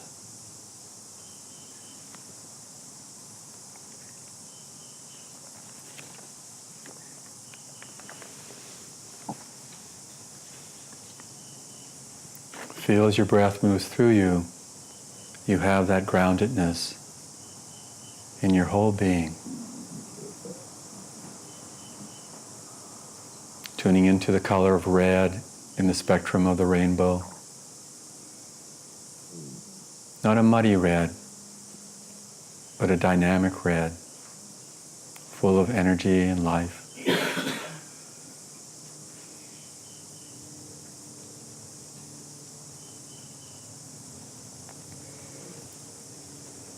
Then let's work with both an affirmation and then we'll do a chant.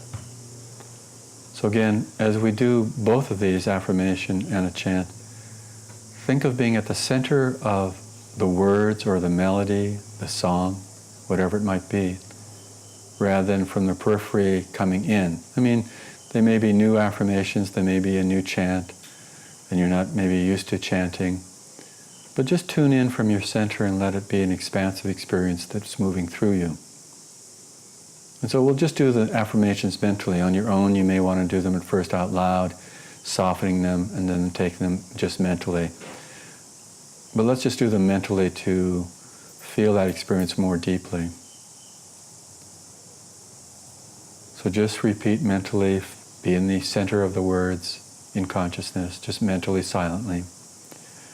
I am steadfast, determined, unshakably loyal to truth. I am steadfast, determined, unshakably loyal to truth. I endure and accept all things with calm faith in God. I endure and accept all things with calm faith in God. Feel that steadfastness, the determination, the loyalty, the acceptance, being deep in that solid energy.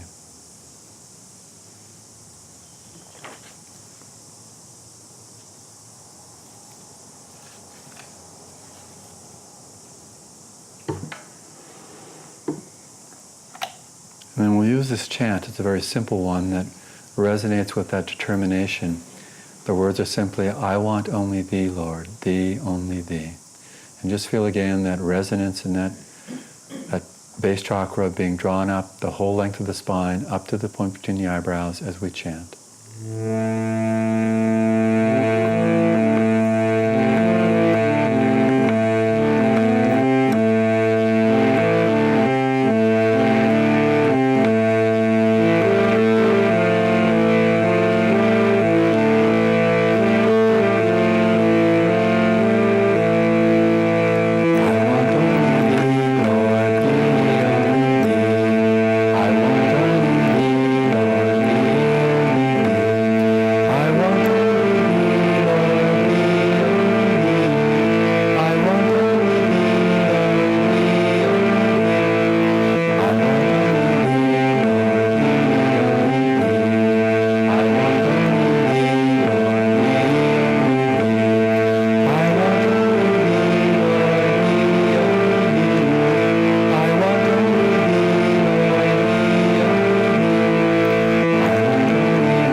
Now feel with that foundation of the earth element. Let's now tune into the water element of the second chakra.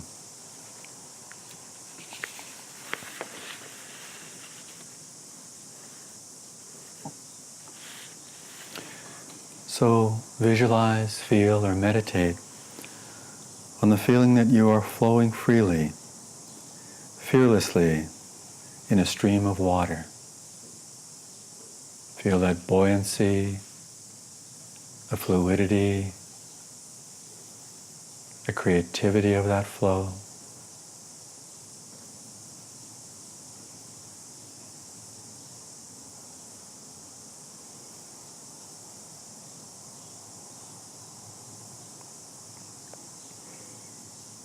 And feel as you flow down that stream that you come to the ocean, entering into that ocean. Again, floating easily, opening up yourself, letting go into that ocean completely. Not concerned where you are taken in that flow of the ocean.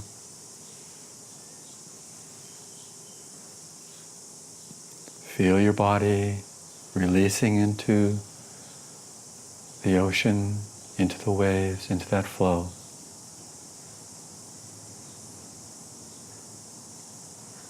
Feeling that the sea is a sea of bliss and light. Allowing yourself to merge into that ocean, becoming one with it.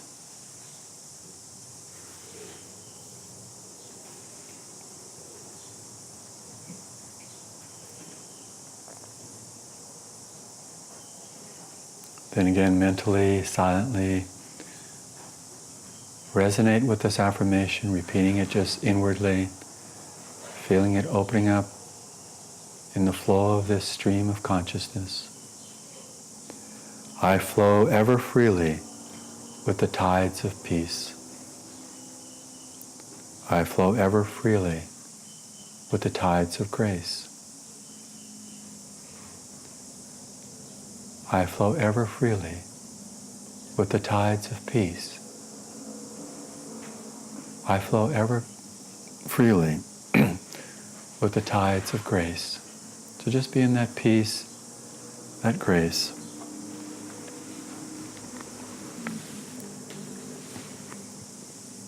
Just tuning into the color of orange,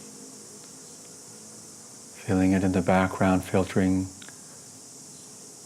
your whole being. And if you want to, you can open your eyes, and in the chant book, this is the chant, I am the bubble, make me the sea. If you're familiar with it, you can keep your eyes closed.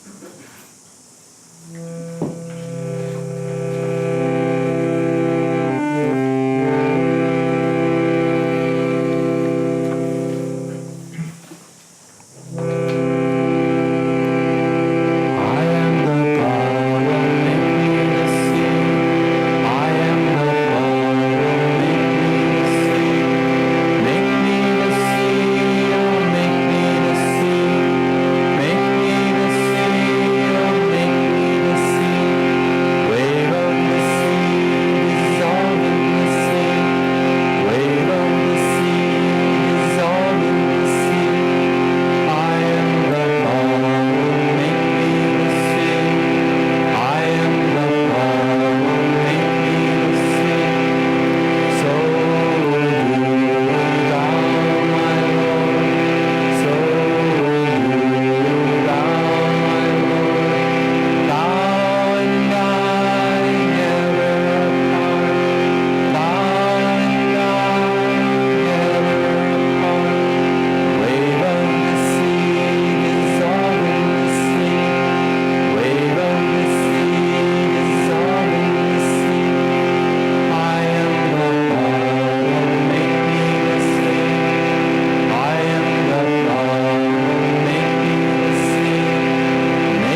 that healing effect of the little bubble merging into the infinite sea.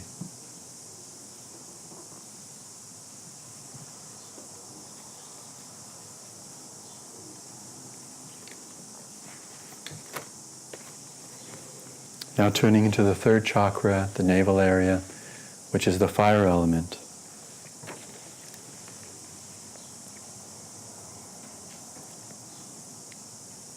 Visualize a fire before you. Or you can visualize that fire at your spiritual eye, the point between the eyebrows.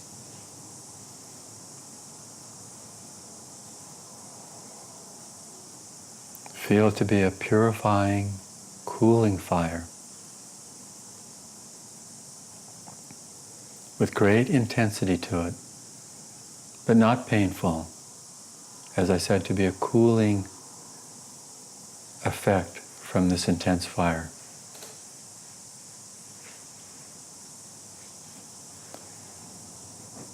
And feel this fire burning off all those things that have become attached to you, like burrs on your clothing walking through a meadow.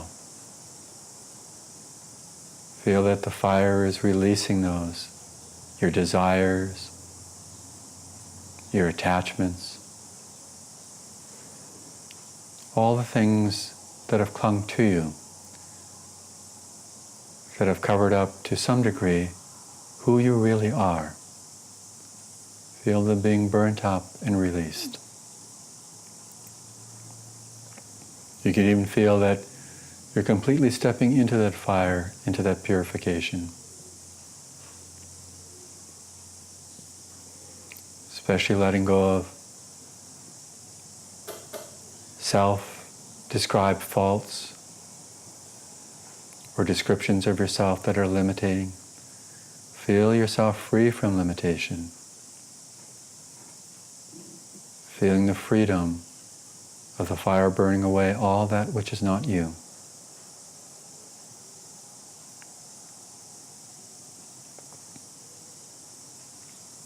Feel the color of yellow there as open, purifying.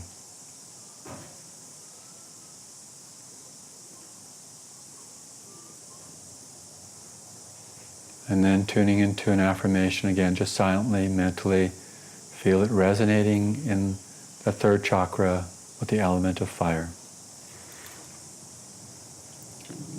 I cast my thoughts, desires, and all past karma into the flames of love. Make me whole, make me pure, make me one with thee.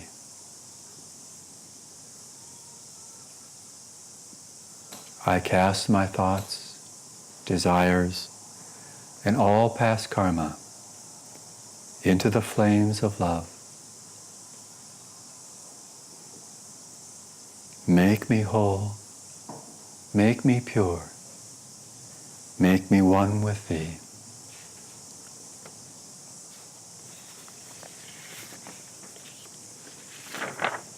And rather than doing a chant for this chakra, we'll do a technique called Navi Kriya, N-A-V-I, which purifies not only the third chakra, but pulling up the energies from the first and second chakra as well. It's a very easy technique. I want you to simply let the chin come down towards the chest without straining the neck. I want you to bring your mental gaze up to the spiritual eye, the point midway between the eyebrows. But I want you to bring your focus to the navel chakra, the Manipur chakra in the navel area. And at that point, we're going to chant Om, just silently, mentally, 100 times, sort of at this pace. Om, Om, Om, and so on. And I'll count for us, so you don't have to worry about the counting part. And then after that, 100 ohms with the chin down the chest, chanting Om at the navel chakra. We're going to gently bring our head up and back without straining the neck, so the face, the head is turned upward. We're going to keep the mental gaze at the spiritual eye. The focus also remains at the navel chakra. We'll chant Om 25 times in this second position. So chin to chest. Just go ahead, chant Om mentally at the navel chakra with the eyes gazing up, the spiritual eye. And again, I'll count for you for 100 times.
Keeping your eyes closed, slowly move the head up and back. Again, don't strain the neck. If there's tension in the neck, just do as best you can. Head somewhat upward. Again, the mental gaze is at the point between the eyebrows. Your focus is at the navel chakra. Chant Om 25 times, resonating at the navel chakra.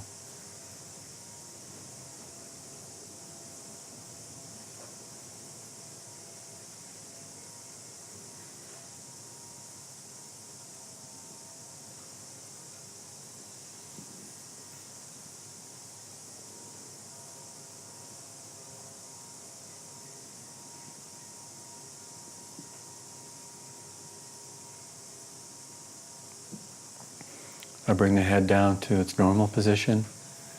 Now feel all the energy, especially from the lower chakras, being magnetically drawn up, the inner spine, up to the point between the eyebrows.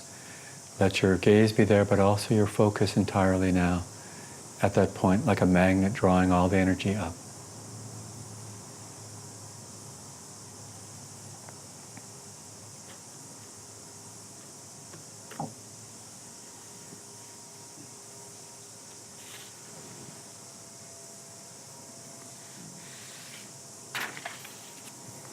And let's focus now on the heart chakra, the center of the chest, the anahat chakra. Feel that color of green there, the openness of your heart, the courage of the heart. And focus, try to feel, try to meditate on freedom. As if there's a balloon there tethered. And think of this balloon as a symbol of all your likes and dislikes being tethered down by many ropes. These likes and dislikes are all your worldly desires and attachments. Then feel that you're severing the ropes that keep it tethered, symbolically severing these attachments. And be aware of the balloon starting to lift up,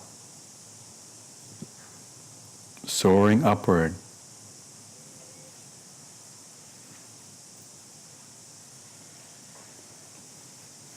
Feel it expanding into the distance.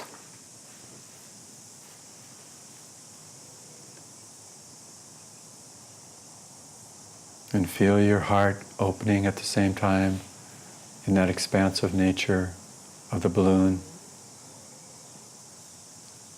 Your heart no longer confined by these ropes of attachment.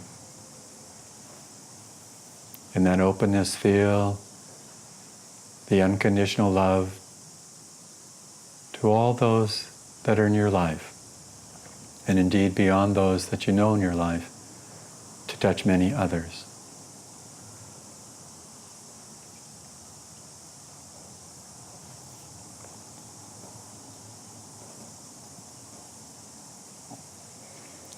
And again, silently, mentally feel this affirmation resonating with the heart energy. God is at the heart of everyone and everything. I love all beings, for God is within them. We are one in that divine love. God is at the heart of everyone and everything. I love all beings, for God is within them. We are one in that divine love.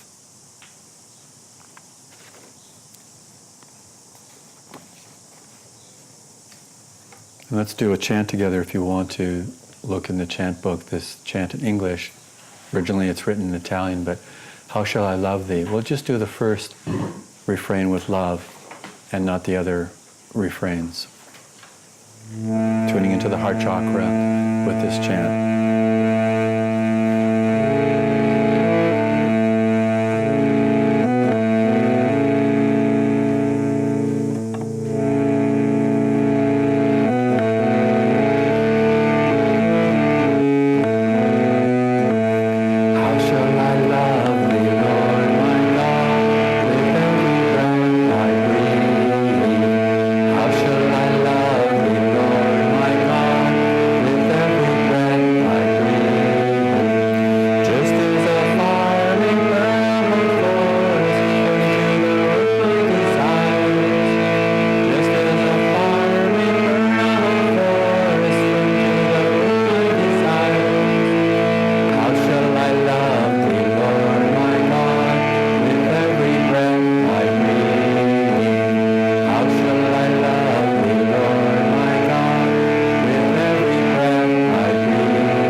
Feeling that openness, the joy of the heart being open, expanding that love without limitation.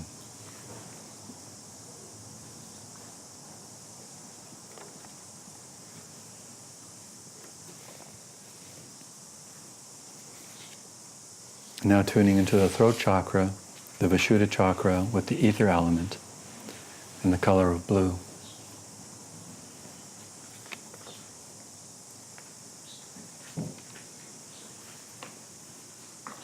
Try to feel yourself very calm in that deepening stillness and silence that's expressive of the throat chakra.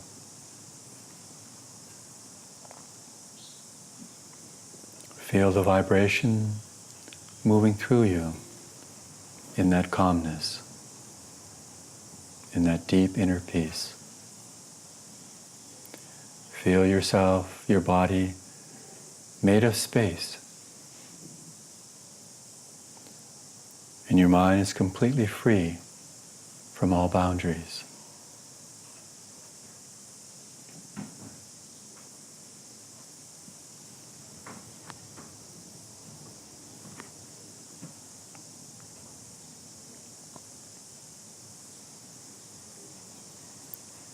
Then again, silently, mentally, chanting, resonating with the vibration of the heart chakra.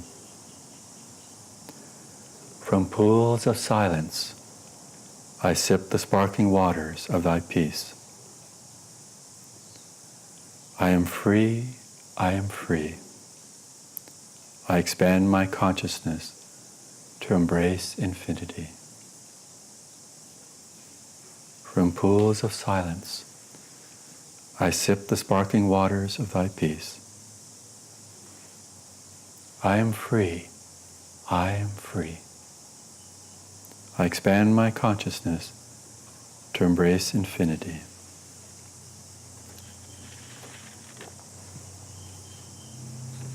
Let's do a visualization for this throat chakra. Visualize watching a moonrise on a lake that is boundless.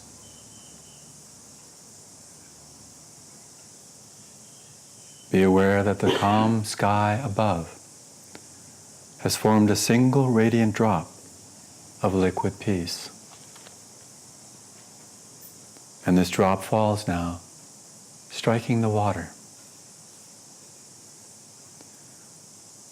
Ripples of peace spread outward in all directions, soothing the dancing rhythms of your thoughts. Wave on wave of peace spreads over you. Now mentally gaze upward. Release your mind from its watery heaviness. You are becoming the sky. Moon rays of your peace spread quietly over the heavens. You have no boundaries, no weight, no need to worry, to struggle or compete. You are the endless sky. The cool moonbeams of your peace and the infinite silence are now one.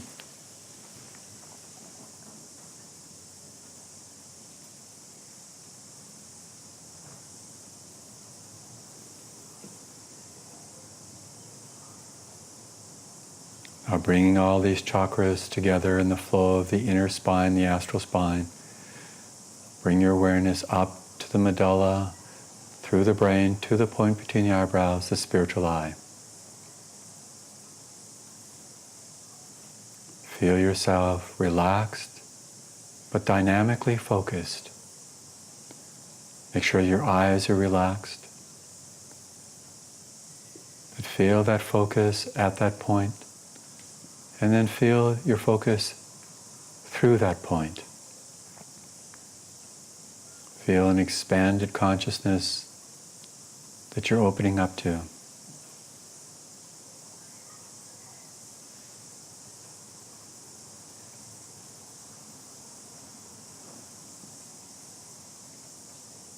Mentally affirming, silently deep within, I am thine. Receive me. I am thine. Receive me.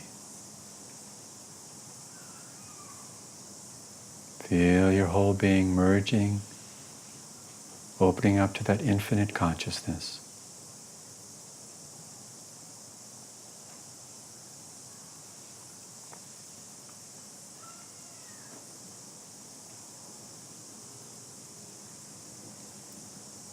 Feel the healing energy in that inner awareness, in your astral spine, into the cosmos, letting go of the restraints, the conditions that bind you. Feeling that in every moment, in every situation, we have the capacity of choosing to move forward with expanded awareness and open consciousness.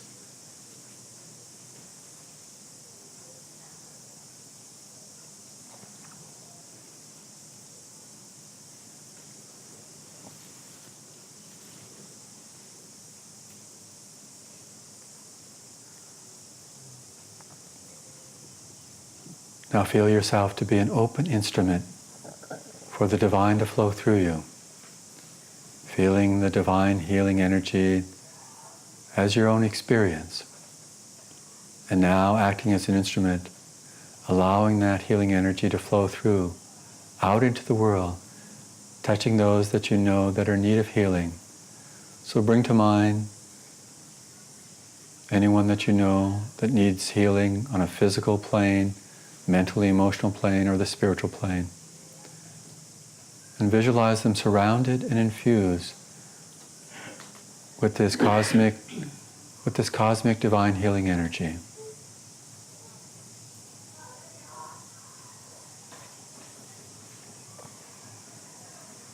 Now bring that energy into a more focused energy, rubbing your palms together with your hands, feeling that awakened energy acting as instruments. And raising the hands, palms facing out, you can keep your eyes closed, feel that tingling sensation. Feel now that the energy can radiate out. Let's chant Om 3 times as we feel this energy touching those that are in need. Om.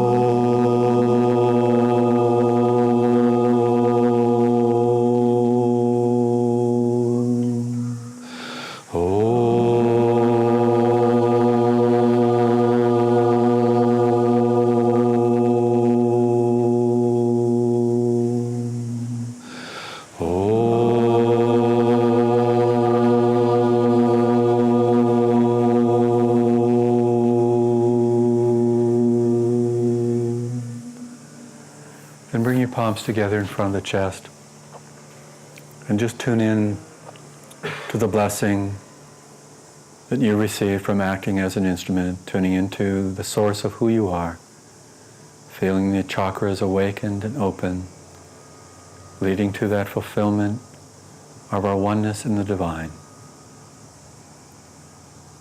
Om, peace. Amen.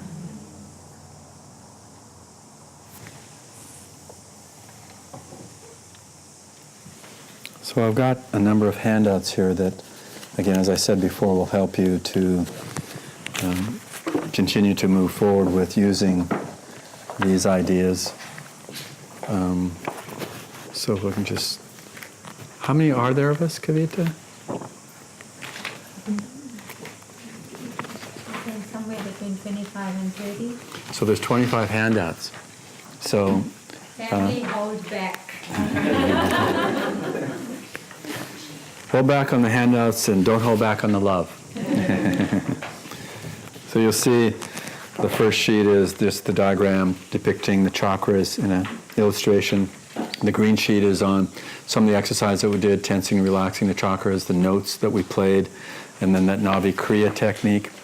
The third sheet on white is double-sided with affirmations and visualization. Much of what we went through as a practical experience is on the third sheet, and then the fourth sheet is talking about the chakras and the elements, filling in much of what I covered in my talking about it. So,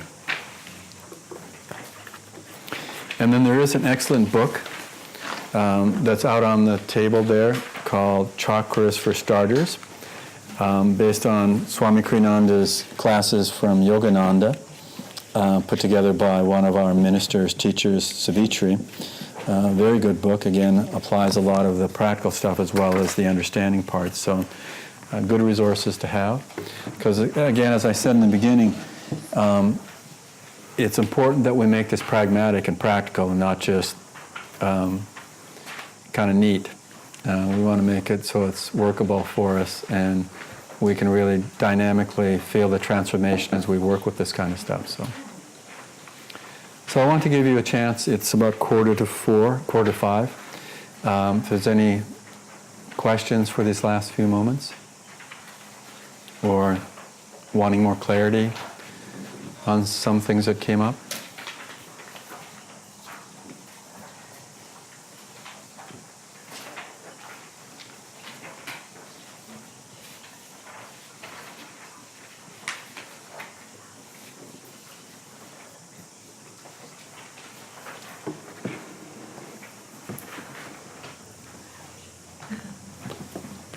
So just to make sure that you all came for the class on the chakras, not on the chocolates. because we could do that as well if you want. So, there's this book that someone gave me 30 years ago, it got released at its anniversary. It's called The Chocolate Book by a woman named Anne Boynton, and it's just outrageously accurate and very funny.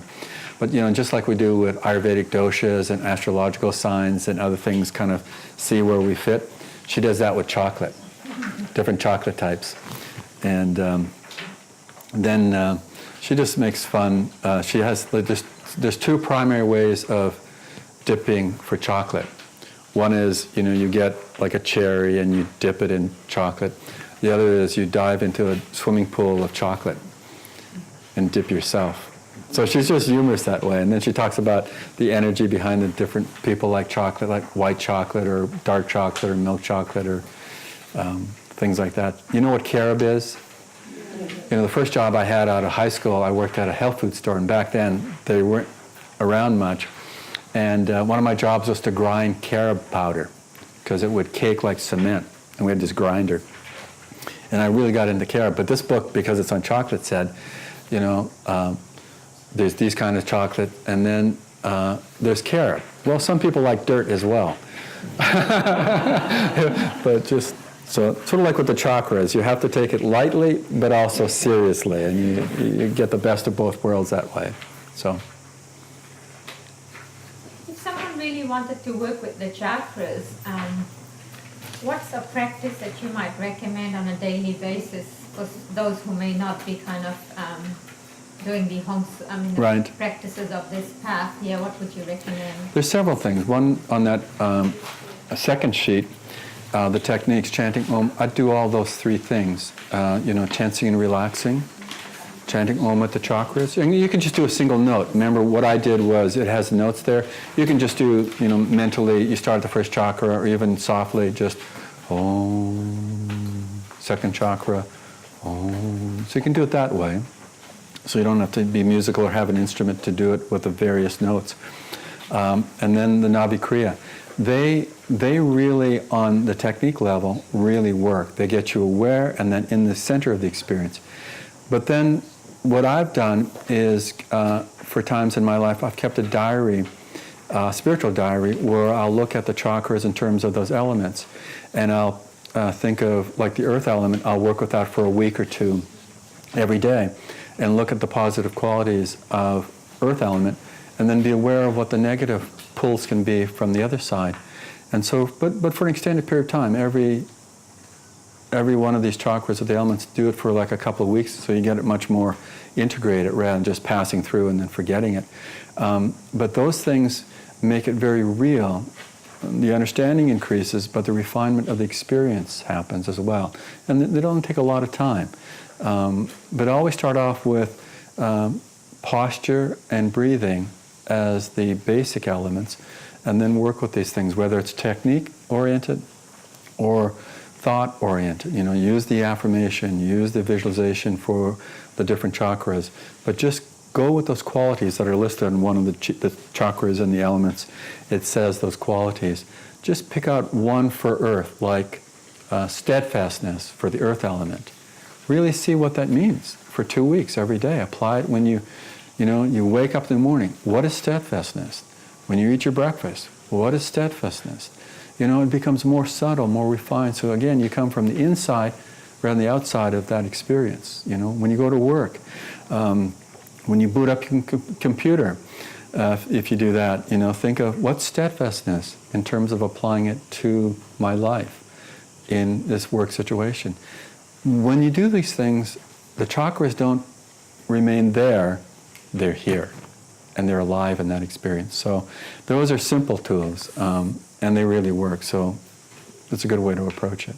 There are a lot of other things. You can use the chants, affirmations, and all that, and even more. But these are the simple, basic things that really create a magnetism where you're on the inside rather than the outside of them.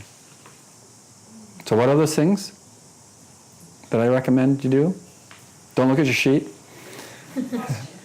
Posture, breathing, and then